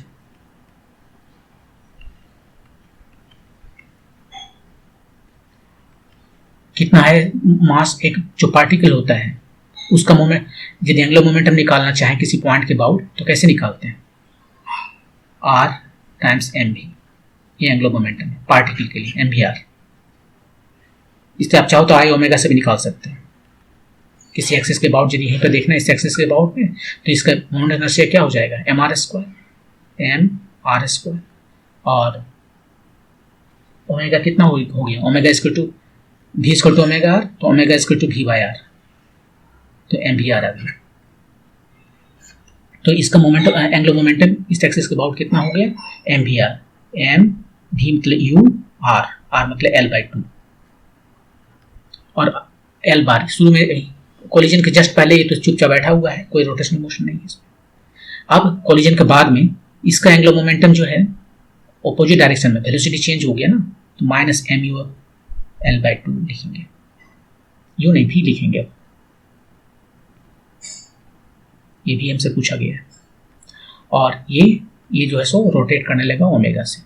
इसका डायरेक्शन और शुरू में जो डायरेक्शन है सेम है, ये प्लस है तो ये भी प्लस है। आई का वैल्यू लिख देते हैं और यहां से भी में निकल जाएगा, तो L/2 mu L/2 equal to minus m भी L/2। यहां से नहीं निकलेगा क्योंकि हमें भी नहीं पता है और ओमेगा भी नहीं पता है। आई जो है सो इसका कितना होगा मोमेंट ऑफ इनर्शिया, इस एक्सिस के अबाउट में यदि आई निकाले तो होगा ml²/3। इसके सेंटर से यदि जाता है तो ml²/12। ये एक इंड से है, रोटेशन इंड्स पर जो एक्सिस है उसके अबाउट हो रहा है, तो उसका मोमेंट ऑफ इनर्शिया ml²/3 और ओमेगा। तो इससे हम यहाँ से लिख लेते हैं, L तो चला गया, L/2 यहाँ से चला गया, L/2 यहाँ से चला गया, L/2 यहाँ से चला गया। ठीक, कितना बचे, m भी हटा देते हैं, u equal to minus v plus ml/2, कहाँ से आ गया, m से डिवाइड करते चले गए तो 2ml/3m ओमेगा। एक इक्वेशन हमारा ये है। वैल्यू रखना है रख लेते हैं, यू कितना है बाद में रखेंगे, फिर अभी से इतना लंबा कैलकुलेशन नहीं करने का। तो यहाँ पर हमारे पास दो वेरिएबल है, ओमेगा हमें नहीं पता, यू पता है, भी हमें नहीं पता, बाकी सारी चीज़ें पता है। तो दो वेरिएबल में एक इक्वेशन है, हमें एक और इक्वेशन की जरूरत है। यदि मान लीजिए हमें एक और इक्वेशन नहीं देता और यहाँ पर उसने कह दिया कि इलास्टिक कोलिजन है, तब हमें वहाँ से दूसरा इक्वेशन आ जाएगा। और यदि वहाँ से नहीं कहता तो हम इसको लिख सकते थे v इज इक्वल टू, या फिर ऐसे omega is equal to U plus भी टाइम्स 3m/2ml, इसको इक्वेशन 1 कहते हैं। ऐसा हम क्यों कर रहे हैं, आपको ये बताना चाह रहे हैं कि इसके इनफाइनाइट सॉल्यूशन है। एक इक्वेशन है, दो वेरिएबल है, तो यहाँ पर इनफाइनाइट सॉल्यूशंस है। इस क्वेश्चन को चाहता तो फर्स्ट सेक्शन में डाल सकता था और यहाँ पर 4 ऑप्शन दे देता, जैसे v का वैल्यू दे देगा, ओमेगा का वैल्यू दे देगा, बहुत सारे ये जो है सेटिस्फाई करेंगे। ये इनफाइनाइट सॉल्यूशन है, ओमेगा और v में एक स्ट्रेट लाइन है, तो इनफाइनाइट सॉल्यूशन है इसका, दुनिया भर के सॉल्यूशन है। केवल ये रखेगा कि ओमेगा पॉजिटिव है, v पॉजिटिव है, क्योंकि यहाँ पर हमने डायरेक्शन ऑलरेडी कंसीडर कर लिया है, तो इसको पॉजिटिव रखना पड़ेगा। और बाकी जो भी है वैल्यू आ रहा है इधर, सबका सब इसका सॉल्यूशन हो सकता है। तो 4 ऑप्शंस दे देगा, 2-3 उसमें सही कर देगा और आपको चूज करना था, तो 1 बाय 1 आप सब्स्टिट्यूट करके चूज कर सकते थे। लेकिन ये जो सेक्शन, इस सेक्शन में जो क्वेश्चन है उसमें केवल एक ही आंसर सही है, तो उसे यूनिक सॉल्यूशन देना पड़ेगा। तो इसके लिए हमें और एक इक्वेशन की जरूरत है। तो उसने कहा कि कोलिजन जो है सो इलास्टिक है, इलास्टिक कोलिजन है। तो इलास्टिक कोलिजन के लिए क्या करेंगे, या तो एनर्जी को कंजर्व रखते हैं, वहाँ से बना सकते हैं, या और नहीं तो हम ये कर सकते हैं, इसको दोनों तरीके से आप बना देख लीजिए, देखिए किस में आसान होता है। यहाँ पर एनर्जी हम कंजर्व कर रख रहे हैं और यहाँ पर हम एनर्जी कंजर्व नहीं रख रहे हैं, हम रख रहे हैं कि उसका ई से इंट्रोड्यूस करते हैं कोफिशिएंट ऑफ रेस्टिट्यूशन, वो होता है माइनस सेपरेशन वेलोसिटी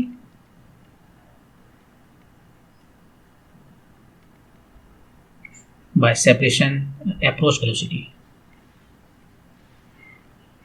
ये कोलिजन के समय का बात हो रहा है। सेपरेशन वेलोसिटी कितना है, कोलिजन हो गया है, अब उसके बाद में भी किधर जा रहा है, भी जा रहा है, हम मान लेते हैं कोई डायरेक्शन पॉजिटिव, ऊपर वाला डायरेक्शन को पॉजिटिव मान लेते हैं। यहाँ पर देख लीजिए जो कोलिजन हो रहा है, यहाँ पर ऊपर वाला, इसी को फिर से बना लेते हैं। ये देखिए इधर जा रहा है यू से, इधर वापस आया था ये भी से, और जब ये वापस आया टक्कर के बाद में जिस पॉइंट पर गया वो पॉइंट केवल किससे जा रहा है, ओमेगा, उसका स्पीड कितना हो जाएगा, v equal to omega l/2, ये l/2 है,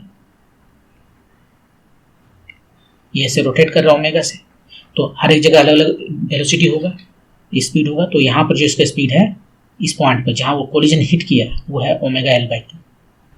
तो यहाँ पर हम यही लिखते हैं, e equal to minus separation velocity, collision हो चुका है, उसके बाद में दोनों किस स्पीड से सेपरेट कर रहे हैं, तो बॉल जो है जा रहा है माइनस v के स्पीड से, और ऑब्जेक्ट ये जा रहा है ओमेगा l/2 से। बार का वो पॉइंट, केवल इस पॉइंट हम कंसीडर कर रहे हैं, पूरा नहीं कंसीडर कर रहे हैं, जस्ट यहाँ पर एक पॉइंट है उसको कंसीडर कर रहे हैं। ये हुआ सेपरेशन।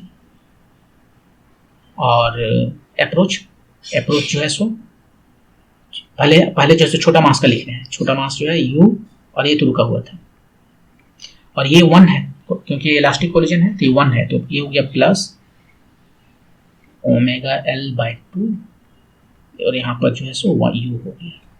तो v में एक रिलेशन आ गया यहाँ पर, फिर u is equal to v plus omega l/2, equation number 2। अब ये दोनों को सॉल्व कीजिए, यहाँ पर ओमेगा है, यहाँ पर v है, और जो भी निकालना है सो निकल जाएगा।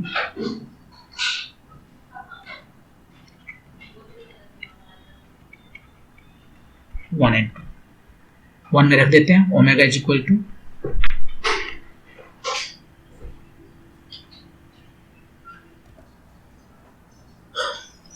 Omega is equal to 3m/2ml, 3m/2ml u plus v, और भी यहाँ से निकाल के इसमें डालना है मुझे, क्योंकि भी हमें नहीं पता है और ओमेगा नहीं पता है।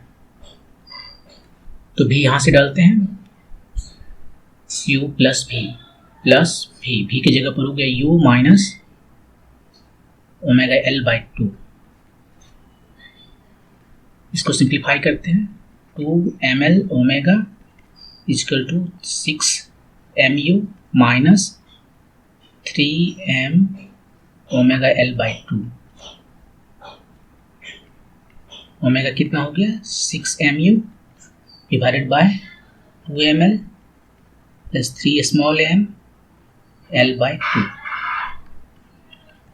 12mu। ये कितना हो गया, एक l बाहर हो गया, 4 capital M plus 3 small m। तो ये हमारा एक्सप्रेशन आ गया है ओमेगा का, 12mu by l, 4 times capital M 3 times small m। और भी का वैल्यू यहां से निकल जाएगा, v equal to u minus omega L by 2।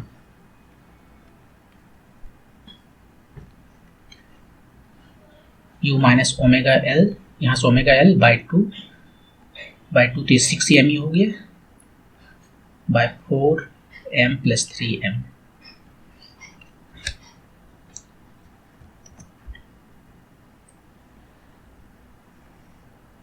u common कर लिया और नीचे में 4m प्लस 3m हुआ, और इधर कितना हो गया, इधर हो गया 4m plus 3 small m minus 6 small m। तो u by 4m plus 3 small m times 4 capital M minus 3 small m। ये भी का वैल्यू हो गया, दोनों यूनिट के लिए सॉल्व हो गया। आप सबका वैल्यू सब्स्टिट्यूट करते हैं न्यूमेरिकल वैल्यू और देखते हैं कि कौन कितना आया। 12, ए मास कितना था 0.1 kg, u कितना था मैं भूल गया, u जो है 5 मीटर पर सेकेंड है, 5 मीटर पर सेकेंड और कुछ नहीं है इधर।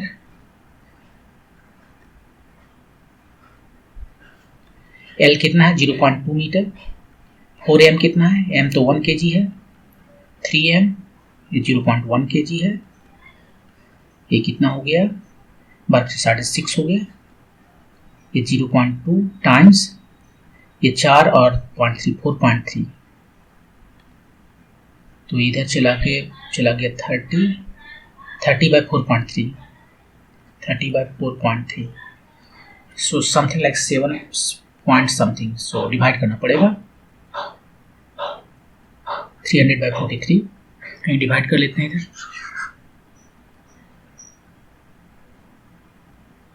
300 4 सत्ते 6 से करेंगे, 6 6 18 6 24 25 258 60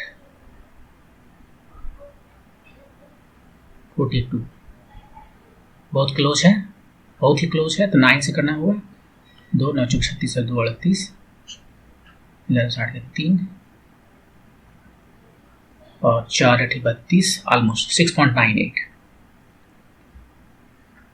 6.98 रेडियन पर सेकेंड। देखिए कोई ऑप्शन है 6.98 रेडियन पर सेकेंड, बस यही अकेला है, इसको निकालने की जरूरत नहीं। यदि आप कॉन्फिडेंट हो तो वैसे निकालना हो तो निकाल कर देख सकते हो। भी को निकालो, भी यू है कितना था, you 5 metre per second, 4m 4 kg, 3m 100 ग्राम था तो 0.3, 4 kg 0.3, ये हो गया 5 टाइम्स 3.7 बाय 0.3 4.3, ये कितना होगा सही 185 43, डिवाइड कीजिए कहीं पर, कितना हो गया 4 बार में शायद 4 3 12 4 16 17 4.3 3 बार में 126 1 4.31 मीटर पर सेकेंड भी आ गया। इससे जो इजी तो यही था निकालना भी 4.3 कितना था 4.31 उसमें 4.30 लिखा। 4×12 वो 4 बचा इसमें ना, और ये 1 कैसे होगा 0.9 होगा ऐसे कुछ ऐसे। सो 4.3 एक्चुअली वही सही है एक्जेक्टली सेम। तो ये आपका आंसर हो गया, दोनों सही है।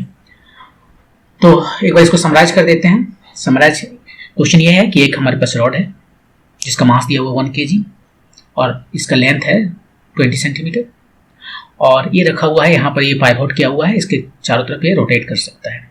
चलिए इसे रोटेट कोई कराएगा तो उसके बाद एक स्मॉल एम है मास 100 ग्राम का, वो आ रहा है कुछ स्पीड से 5 मीटर पर सेकेंड से और इसके एग्जैक्टली बीचों बीच में हिट किया और हिट करके वो वापस चला गया कोई दूसरा वेलोसिटी भी से।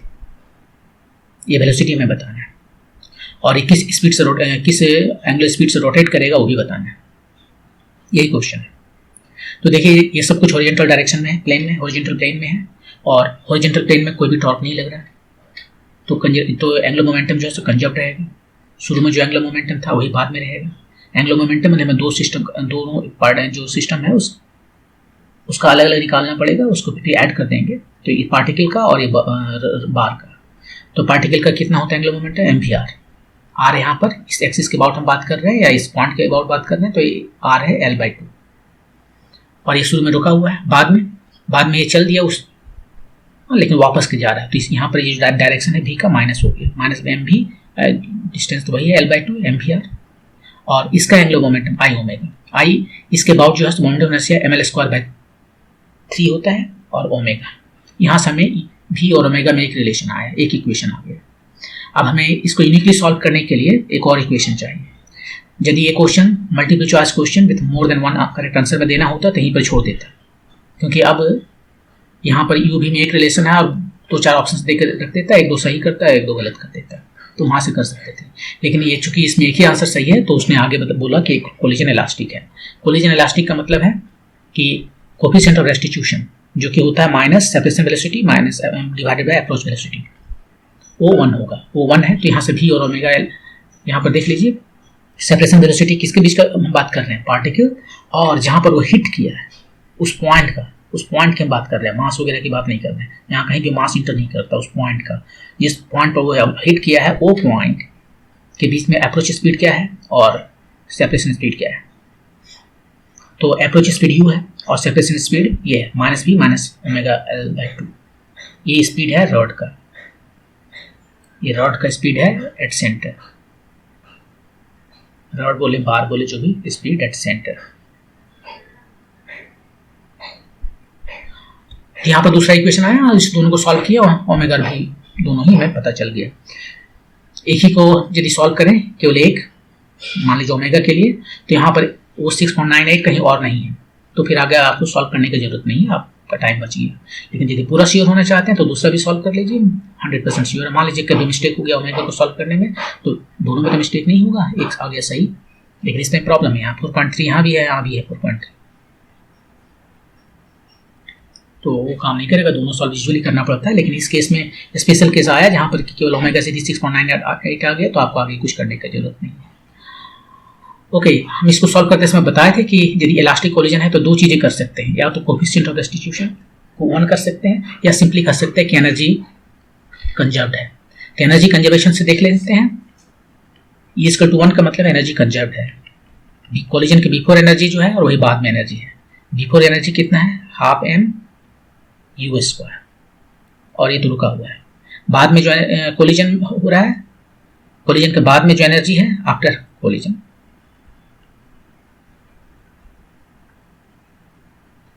हाफ m, ये भी स्पीड से जा रहा है, प्लस हाफ I ओमेगा²। ये रॉड है या बार है, जो भी है, ये बार जो है ये रोटेशनल मोशन कर रहा है, और इसको हम या तो रोटेशनल कहें या काइनेटिक एनर्जी कहें, दोनों इसके लिए सेम हो जाएगा। जैसे कि ये पॉइंट है यहाँ पर है, ये इधर से जा रहा है, तो यहाँ से इसको यदि मोमेंट ऑफ इनर्शिया देखें जो mr² है, इसका एंगुलर स्पीड देखें जो इस पॉइंट पर है, जस्ट आफ्टर कोलिजन की बात कर रहे हैं, तो v equal to omega R से लगा कर ओमेगा निकाल सकते हैं, ये एक्जैक्टली सेम आएगा। तो यहाँ पर हमने देखा कि ये जो वो सब भूल जाते हैं, इसके पार्टिकल के लिए हम जस्ट देखते हैं kinetic energy, translational kinetic energy, और इसके लिए रोटेशनल काइनेटिक एनर्जी। तो यहाँ से हमारा आ गया u square is equal to v square plus i by m omega square. u square is equal to v square plus i जो है so capital M l square by 3 है omega square. तो यहाँ भी एक दूसरा इक्वेशन आया, लेकिन ये स्क्वायर में है, तो हम इसको ऐसे कर सकते हैं, लेफ्ट में ले जाकर हम लिख सकते हैं u plus v and u minus v ml square omega square by 3m। तो हमें u square minus v square जो है, इसके पहले कोई इक्वेशन आया होगा, यहाँ से u प्लस v यहाँ से रखना होगा, u plus v u minus v equal to ml square omega square by 3m। यहाँ पर है u plus v 2ml by omega, 2ml by omega और बाय 3m, ये u प्लस v ऊपर से लिखनी है पहले इक्वेशन से, u minus v equal to ml square omega square by 3, ये 3m यहाँ से चला गया, ये कैपिटल M भी चला गया, तो u माइनस v कितना आया, u माइनस v आया, एक l भी चला गया, एक l बचा, ओमेगा स्क्वायर बचा। मैं हमेशा मिस्टेक करते रहता हूँ, यहाँ पर u प्लस v का वैल्यू सही नहीं रखा है। देखिए u प्लस v का वैल्यू है 2ml omega by 3m, 2ml omega by 3m, ये ओमेगा यहाँ नहीं है, बाकी सब ठीक है। तो एक ओमेगा यहाँ से चला गया,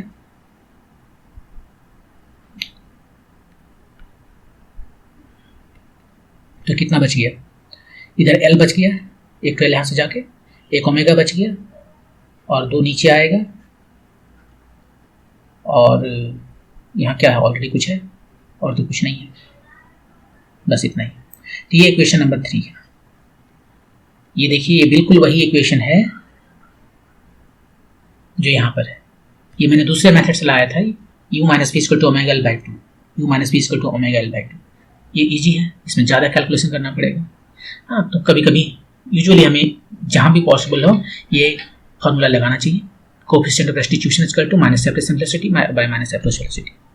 नहीं तो आपकी एनर्जी कंजर्व्ड है, जब ई इक्वल टू 1 है तो एनर्जी कंजर्व्ड है, उससे भी वही ला सकते हैं, लेकिन ज़्यादा कैलकुलेशन करना पड़ता है। तो आपको कोशिश ये होना चाहिए कि जब जितना पॉसिबल हो इसको हम यूज़ करें। इसका फायदा ये भी है कि यदि मान लीजिए उसने बता दिया कि कितना परसेंट एनर्जी कंजर्व्ड है, मतलब ई के वैल्यू दे दिया उसने, तो ये चीज़ को तो आपको निकालना ही पड़ेगा। ये तो केवल तभी वैल्यू है वैलिड है जब ई इक्वल टू 1 है, 100% एनर्जी कंजर्व्ड है। ओके, तो इस तरह से इसको हम सॉल्व कर लेते हैं। मूव करते हैं नेक्स्ट क्वेश्चन पे। ये container has a base of 50 centimetre and 5 centimetre, 55 दिखा रहा है यहाँ पे, 55 हाइट दिया हुआ है 50 सेंटीमीटर, पूरा सब कुछ दिखा दिया है as shown in the figure. It has 2 parallel electrically conducting walls. ये जो वॉल दिख रहा है वो कंडक्टिंग वॉल है जिसके साथ में इलेक्ट्रोड लगा दिया है। एरिया दे दिया है 50 बाय 50, वो तो दिख ही रहा है, बताने की अलग से जरूरत क्या था। The remaining walls of the container are thin and non conducting. बाकी जो वॉल है ये थीन है और नॉन कंडक्टिंग है।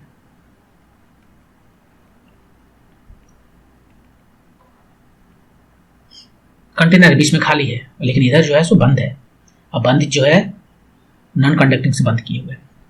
The container is being filled with a liquid of dielectric constant 3। ये डाइलेक्ट्रिक कांस्टेंट के 3 जो है उससे इसको फिल किया जा रहा है eight uniform rate of 250 cubic centimetre पर सेकेंड। एक सेकेंड में 250 क्यूबिक सेंटीमीटर में फिल कर रहा है। देखिए एक लिक्विड है जिसका डाइलेक्ट्रिक कांस्टेंट है 3। What is the value of the capacitance of the container after 10 second. 10 second के बाद में इसका इक्विवेलेंट कैपेसिटेंस क्या होगा। यहाँ पर देखिए ध्यान से, मान लीजिए 10 सेंटीमीटर के बाद में इतना तक फिल हो गया, राइट। तो ये 2 पैरेलल कैपेसिटर है। क्यों पैरेलल है, ये पहले 2 कैपेसिटर है। देखिए एक तो कैपेसिटर ये डाइलेक्ट्रिक वाला है, ये नीचे वाला जो डाइलेक्ट्रिक इसमें फील्ड है, और दूसरा बिना डाइलेक्ट्रिक का है। So K equal to 1, k equal to 3। 1 मतलब यार उसने ये भी बोल दिया कि कहीं पर effect of non conducting walls on the capacitance are negligible. ये नॉन कंडक्टिंग वॉल जो है वो भूल जाइए, वो कुछ इफेक्ट नहीं कर रहा है कैपेसिटेंस पर। तो यहाँ पर दो कैपेसिटर हो गए, एक k इक्वल टू 3 के लिए, k इक्वल टू 1 के लिए।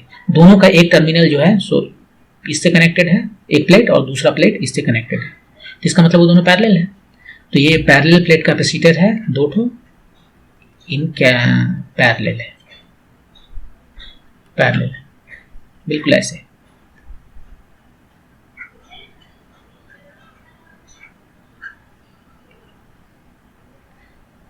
इसका एक प्लेट यहाँ पर कनेक्टेड है, दूसरा का एक प्लेट यहाँ पर कनेक्टेड है। इसमें k इक्वल टू 1 है, इसमें k इक्वल टू 3 है। इसका एरिया कितना है, ऊपर वाला प्लेट का एरिया कितना, 50/50 तो टोटल है ना, तो ऊपर वाला का एरिया कितना होगा, ये कितना हो गया, पहले ये पता करना पड़ेगा ये कितना है, राइट। तो देख लेते हैं 10 सेकंड में कितना फिल हुआ है, सो देखना है t इक्वल टू 10 सेकंड में। 1 सेकंड में कितना फिल होता है 250, 10 सेकंड में कितना फिल हुआ 250 टाइम्स 10, इतना क्यूबिक सेंटीमीटर फिल हुआ। कितना हाइट हो गया होगा, ये जो वॉल्यूम है लिक्विड का वॉल्यूम है, तो वॉल्यूम के लिए क्या करते हैं, बेस एरिया 50 टाइम्स 5 सब सेंटीमीटर में है, ये कैलकुलेशन इजी हो जाएगा। और ये वाला हाइट जो है h बोल देते हैं, h यहाँ से निकल गया हमें, 150 तो यहाँ से चला गया, 50 × 50, 5 दूनी 10, तो h जो है सो 20, हाँ 5 दूनी 10 सेंटीमीटर आया, ठीक है 10 सेंटीमीटर आया। तो ये जो है सो 10 सेंटीमीटर हो गया,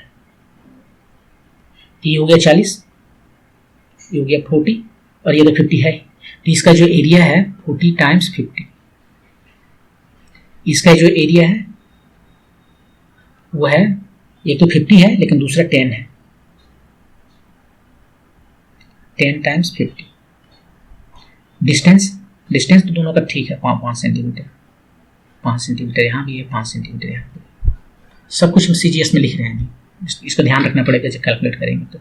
तो दो कैपेसिटर का कैपेसिटेंस निकाल सकते हैं, और उसके बाद में दोनों पैरेलल में है, तो इक्विवेलेंट कैपेसिटेंस क्या हो जाएगा, दोनों को ऐड कर देंगे, इक्विवेलेंट कैपेसिटेंस हो जाएगा C1 + C2। अब C1 निकालते हैं, C1 क्या है एप्सिलॉन 0 ये बाय डी, और इसका जो डाइलेक्ट्रिक कांस्टेंट है ये 1। C2 कितना है epsilon 0 A2 K2 bye D, यहाँ पर दोनों को सेम कर लेते हैं, एप्सिलॉन 0 बाय डी ये तो दोनों में है, पहला में A1 K1 और दूसरा में A2 K2।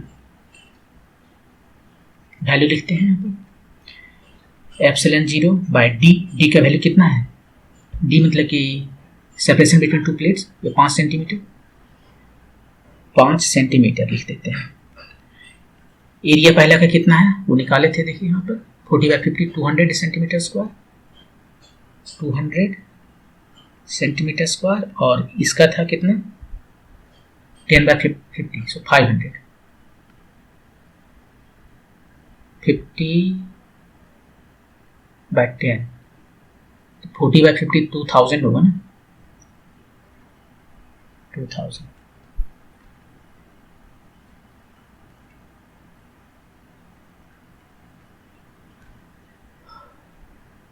टेन बाय 500 यहाँ पर जो बच गया K1 K2, K1 कितना है, पहला का 1 है और दूसरा का 3 है, एप्सिलॉन 0 1 सेंटीमीटर कट गया, बचा ऊपर में 1 सेंटीमीटर केवल, और यहाँ से जो कॉमन है उसको कॉमन कर लेते हैं, ये कितना हो गया 1500, 500 ही कॉमन कर लेते हैं, ये 4 बार में, ये 3 बार में, 1 सेंटीमीटर बचा हुआ है, सेंटीमीटर को जो है सो मीटर में कन्वर्ट कर देंगे, क्योंकि इसका वैल्यू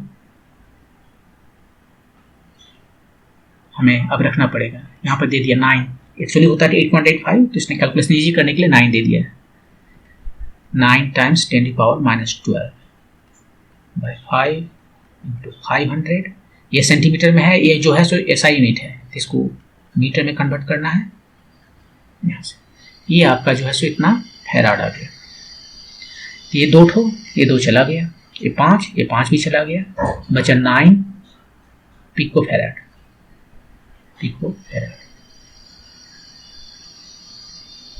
10⁻⁹ पिकोफैराड। ये आपका आंसर हो गया सी, ऑप्शन नंबर बी, ये सही हो गया। नहीं, 9 पिकोफैराड आया, और 7 कहाँ भूल गया मैं, 7 भूल गया। 7 × 9 so 63 पिकोफैराड, 63 पिको, सही करेक्ट चूज किया था। तो इसको एक बार फिर से हम समराइज कर देते हैं। ये एक कंटेनर है, इसका प्लेट कंडक्टिंग है, ये दो ठो, ये बाकी नॉन कंडक्टिंग है। इसमें लिक्विड भरा जा रहा है जिसका डायलेक्ट्रिक कांस्टेंट है के। कुछ स्पीड दे दिया है 250 क्यूबिक सेंटीमीटर पर सेकेंड। 10 सेकेंड के बाद में पूरा कि इसका कैपेसिटेंस कितना होगा। यदि इसे हम पैरेलल पेपर कैपेसिटर जो माना जाए, पैरेलल प्लेट कैपेसिटर माना जाए तो कितना होगा। तो पहले हम पता किया कि 10 सेकेंड के बाद में इसका हाइट कितना आएगा इस डायलेक्ट्रिक का, वो पता चला 10 सेंटीमीटर आएगा। अब यहाँ पर दो ठो कैपेसिटर हैं, दोनों जो है सो पैरेलल में, तो इक्विवेलेंट कैपेसिटेंस क्या होगा, उसका इंडिविजुअल कैपेसिटेंस के सम के बराबर होगा। इंडिविजुअल कैपेसिटेंस कितना होगा वो जो है सो यहाँ पर निकाल सकते हैं, ε0 A1/d टाइम्स K1, और d दोनों का सेम है, d सेपरेशन है जो 5 सेंटीमीटर है। A1 यहाँ पर देख सकते हैं एरिया, ये वाला पहले का 40 × 50 और दूसरा का ये 10 × 50। सबको वैल्यू रख दिया यहाँ पर और सिंप्लीफाई किए तो हमें 63 फैराड आ गया। मूव करते हैं नेक्स्ट क्वेश्चन पर।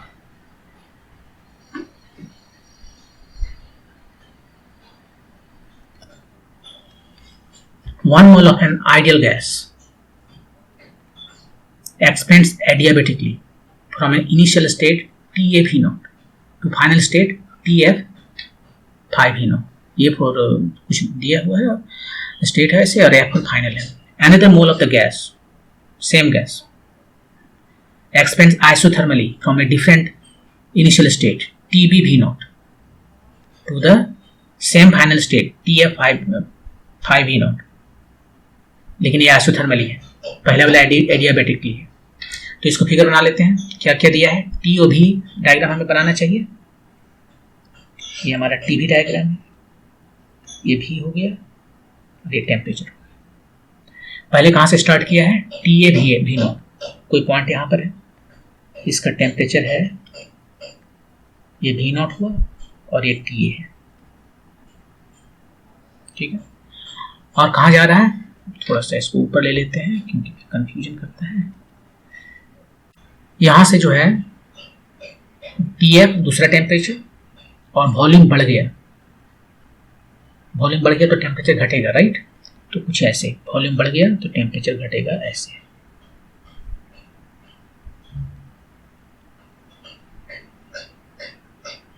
यहां पर कुछ इस तरह से आया, ये इंपॉर्टेंट नहीं कि कैसा दिखता है। ये 5V0 है और ये जो टेम्परेचर है वो T फाइनल है, ठीक है। ये एडियाबेटिक प्रोसेस है। आप एग्जैक्ट यदि जानना चाहते हैं कि कैसा दिखेगा तो आपको टी और भी में रिलेशन जो है एडियाबेटिक प्रोसेस के लिए वो ये देखना पड़ेगा, ठीक है। अब जो है फर्स्ट केस है, सेकेंड केस में क्या कर रहा है, अभी हम जो है सो ब्लैक से बनाएंगे। Another mole of the gas, मोल जो है सो एक है, यहाँ पर 1 मोल था दोनों केसेस में, expands isothermally from a different initial state point TBV0 to same state point TF5V0। Finally जाना यहाँ पर है, ये था ऐसे, फाइनली जाना यहीं पर है। ये स्टार्टिंग कहाँ से किया है, TBV0 से। वॉल्यूम सेम है, पहले के जैसा ही वॉल्यूम है, मतलब इसी लाइन पर कहीं ना कहीं होगा। सेकेंड गैस के लिए जो स्टार्टिंग पॉइंट है वो कहीं ना कहीं इसी लाइन पर होगा। वॉल्यूम जो है V0 है, ठीक है। टीबी टेम्परेचर कहाँ पर कौन सा ले, लेकिन ये आइसोथर्मली पहुंचता है TF5V0 पर, आइसोथर्मली। टेम्परेचर चेंज नहीं करना है और यहाँ तक पहुंचना है, तो एक ही रास्ता बचता है, यही स्टार्टिंग पॉइंट बचता है, क्योंकि यहाँ से स्टार्ट करना है बिना टेम्परेचर चेंज किए यहाँ पहुंचने के लिए, तो यही, इसको छोड़ के और कोई दूसरा पॉइंट नहीं हो सकता। तो यही हमारा है TBV0, सेकेंड पॉइंट जो है TBV0 वाला। तो TB जो है सो कितना हो गया, यहाँ को देख के ही बता सकते हैं, कि टीबी जो है सो टीएफ है, ये रखना पड़ेगा, नहीं तो आइसोथर्मली हम टीएफ तक नहीं पहुंच सकते। टेम्परेचर चेंज ही नहीं हो रहा है, टीबी ले लिया है, कहीं से भी स्टार्ट किया है और बिना टेम्परेचर चेंज किए टीएफ पर पहुंचना है, खाली वॉल्यूम बढ़ाना है, मतलब कि वो ऑलरेडी पहुंच गया है फाइनल टेम्परेचर पर। ठीक है, ये दिया गया। अब जो क्वेश्चन है वो देखना है, the ratio of the specific heats at constant pressure and constant volume of this ideal gas is gamma. वो गामा दिया है Cp by Cv। What is the value of TA by TB? TA by TB का value कितना है ये बताना है। तो देखिए ये TA by TB,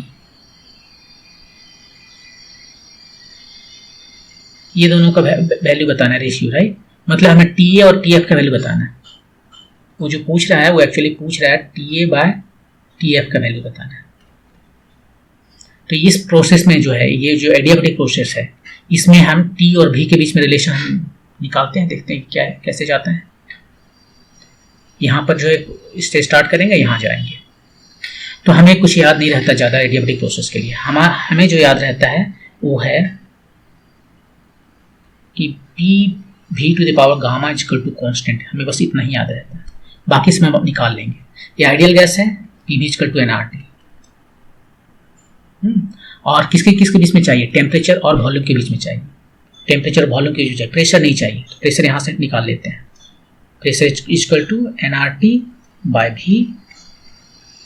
V to the power gamma. एक कांस्टेंट हो गया, जो कांस्टेंट है उसको भी उस कांस्टेंट की तरफ ले जाते हैं। तो यहाँ पर बचा T V to the power gamma -1 equal to कोई दूसरा कांस्टेंट, लेकिन जो भी इक्वेशन आएगा TV के बीच में यही है, T V to the power gamma -1। तो हम A और B के बीच में देखते हैं, इसको A बोले, इसको B बोले। ये जो प्रोसेस, ये जो फॉर्मूला है, इसको ये दो A और B के बीच में लगाते हैं। TA VA gamma -1। Final point पर पहुंचे, वहां पर भी TF VF गामा -1। ये कांस्टेंट है। एडियाबेटिक प्रोसेस में हर एक पॉइंट पर ये काम करेगा। तो TA कितना है, मुझे जो रेशियो निकालना है क्या निकालना है? TA बाय TF या TB, जो ये तो TB ही है ना, TF TB ही है। तो TA बाय TB निकल गया यहाँ से। TA बाय TB कितना हो गया? VF by VA to the power gamma -1। VF कितना है देखिए, फाइनल वॉल्यूम कितना है? 5 V नॉट है, ये 1 V नॉट है। तो हो गया 5 टू द पावर गामा -1। यही आपका आंसर हो गया, 5 to the power gamma -1। Summarise कर देते हैं। टेम्परेचर वॉल्यूम जो है प्लॉट दिया हुआ है, दिया हुआ नहीं, बनाना पड़ेगा आपको। उसने कहा कि एडियाबेटिक प्रोसेस है, टेम्परेचर TA वॉल्यूम VA से स्टार्ट किया प्रोसेस को, और एडियाबेटिकली वो मूव कर गया temperature TF volume 5 V not पर।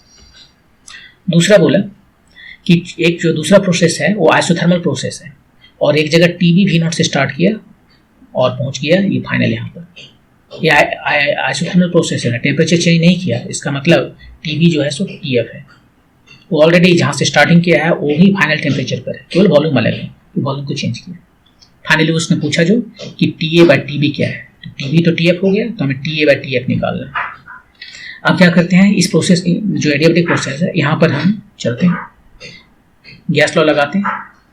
तो गैस लॉ इस एडियाबेटिक प्रोसेस के लिए क्या हो जाएगा? PV to the power gamma equal to constant होता है। मुझे केवल यही PV के बारे में पता रहता है, बाकी आप चाहो तो याद रख सकते हो, लेकिन मैं उसके बाद तुरंत इसे निकाल लेता हूँ। ये गैस है तो PV इक्वल टू nRT है, P मुझे नहीं चाहिए, VT चाहिए, तो P यहाँ से उठा कर रख दिए, तो nRT बाय V हो गया, और यहाँ से हमारा T V to the power gamma -1। ये nR तो कांस्टेंट है, उसको दूसरी तरफ ले गए।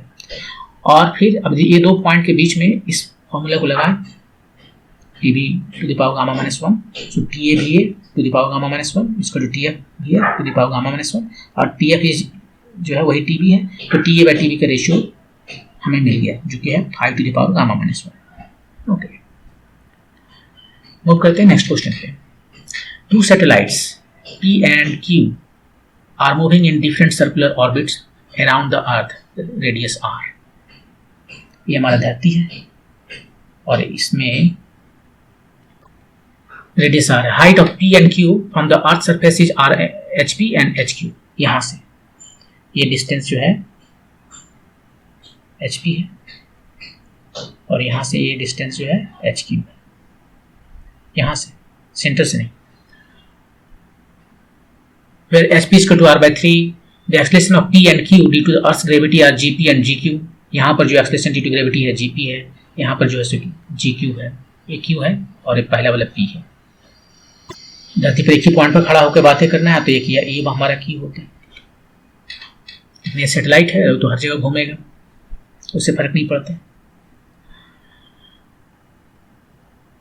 If GP by GQ is equal to 36 by 25, what is the value of HQ? Height बताना है, HQ का हाइट कितना है। मान लेते हैं यहीं से हम ले लें, ये Q है, यहाँ पर हाइट कितना है धरती से, इसका जो है सो HP दिया हुआ है 1/3 है। तो देखिए अब यहाँ पर हाइट के साथ एक्सलेशन ड्यू टू ग्रेविटी में वेरिएशन कैसे है वो निकालना है। तो आपको याद है कि G जो है सो कितना होता है, G0 by 1 minus 1 plus h by r, ये होता है शायद। निकालते हैं। देखिए ये जो वेट है वो ग्रेविटेशनल फोर्स है, वो होता है GMM बाय यहाँ से डिस्टेंस। तो ये धरती का रेडियस हुआ और ये हुआ हाइट, वही हाइट ये होता है। इसको हम आर स्क्वायर से ऊपर नीचे मल्टीप्लाई कर देते हैं तो ये GM बाय आर स्क्वायर जो है वो हो गया G0। G0 मतलब कि acceleration due to gravity on the surface of the earth, और बाकी जो बचा सो है इधर m, ये आर स्क्वायर को इधर नीचे ले गए तो 1 plus h by r square, यही हमारा mg है। और तब यहाँ से हमें g का value G0 by 1 plus h by r square आता है। ये हमारा फॉर्मूला है। अब GP GQ का वैल्यू रख दीजिए, तो dg है GP बाय GQ, यहाँ से G0 तक कट गया, ये आ जाएगा 1 plus h P by r square, और इधर हो गया 1 plus h Q by r square. ये दिया हुआ है 36 बाय 25, ये सब का वैल्यू रखते हैं। 1 प्लस एच क्यू मुझे निकालना है, ये दोनों एक ही स्क्वायर में है, एक ही साथ लिख लेते हैं। कितना आ गया, ये हो गया r plus h Q by r plus h P, ये 6 बाय 5 हो गया, ये हो गया आर प्लस एच क्यू कितना दिया है, एच पी दिया है आर बाय 3, एच क्यू हमें निकालना है और ये दिया है आर बाय 3, तो निकाल लीजिए इसे। R plus h Q is equal to 6 by 5 times ये वाला उधर चला गया 4 आर बाय 3, तो आया 8 आर बाय 5। एच क्यू जो भी 8 आर बाय 5 आया उसमें से आर चला गया तो 3 बाय 5 आर, ये आपका आंसर है 3 बाय 5 आर, 3 बाय 5 आर। ये तो बहुत आसान है, एक बार फिर से इसको समराइज कर देते हैं। ये कह रहा है कि धरती हमारा है, 2 सैटेलाइट है जिसका हाइट पी का एच पी है और क्यू का एच क्यू है। एच पी जो है इसको हमने सही बनाया था या नहीं, देखिए सही मतलब कि डायग्राम सही है या नहीं। एच क्यू जो है सो 0.6 आर है और वो था 0.33 आर, सही बना। उसने कहा कि एच पी जो है सो ये आर बाय 3 पर है, एच क्यू मुझे बताना है, जबकि एक्सलेशन ड्यू टू ग्रेविटी जो है सो पी और क्यू का रेशियो दिया हुआ है 36 बाय 25। हाँ पी पर ज़्यादा है तो पी नज़दीक रहेगा, पी पर एक्सलेशन ड्यू टू ग्रेविटी 36 है तो जी क्यू पर 25। तो acceleration due to gravity P और क्यू पर दिया हुआ है, उसका रेशियो एक्चुअल वैल्यू नहीं दिया, रेशियो दिया है, और हमें हाइट बताना है क्यू का। तो यही फार्मूला हमें यूज करना पड़ेगा। एक्सलेशन ड्यू टू ग्रेविटी जो हाइट की वजह से होता है G0 by 1 plus h by r whole square, वो यहाँ से निकाल कर देख सकते हैं। वैसे आपको ये फार्मूला याद रखना चाहिए। डेप्थ के लिए आपका जो फार्मूला है वो आता है डेप्थ के लिए, ये था हाइट के लिए, डेप्थ के लिए आता है G0 by G0 1 minus h by r, मेरे ख्याल से ही आता है। ये भी देखिए जैसे जैसे हाइट बढ़ेगा डेप्थ बढ़ेगा, ये डेप्थ है यहाँ पर, डेप्थ बढ़ेगा, इसका वैल्यू घटेगा, ये बढ़ रहा है तो ये घट रहा है, 1 माइनस एच बाई आर। और यहाँ पर जो है सो 1 by h plus r whole square denominator में है। यदि एच बहुत ज़्यादा नहीं है तो आप इसको अप्रोक्सीमेट कर सकते थे इस तरह से, इसको ऊपर ले जाते हैं 1 माइनस 2h बाय आर। यदि एच छोटा है तो एच जो है much much smaller than r है तो, लेकिन इस केस में एच जो है सो much much smaller than r नहीं है। यहाँ पर हाइट देखिए 1/3 है, 1/3 much much smaller than r नहीं होता। ये much much smaller than r का मतलब होता है 5% से कम होना चाहिए, ये तो 33% है। तो यहाँ पर हम ये फॉर्मूला नहीं लगा सकते, इसको डायरेक्टली यूज करना पड़ेगा। तो यहाँ रेशियो है, इसमें इसको बढ़ा दिया वैल्यू को यहाँ पर, और इसको सिंप्लीफाई किए तो हमारे एच क्यूब का वैल्यू निकल आया 3/5। मूव करते हैं नेक्स्ट क्वेश्चन पर। नेक्स्ट क्वेश्चन आगे बताएंगे, ऑलरेडी वीडियो बहुत बड़ा हो गया है। Thank you.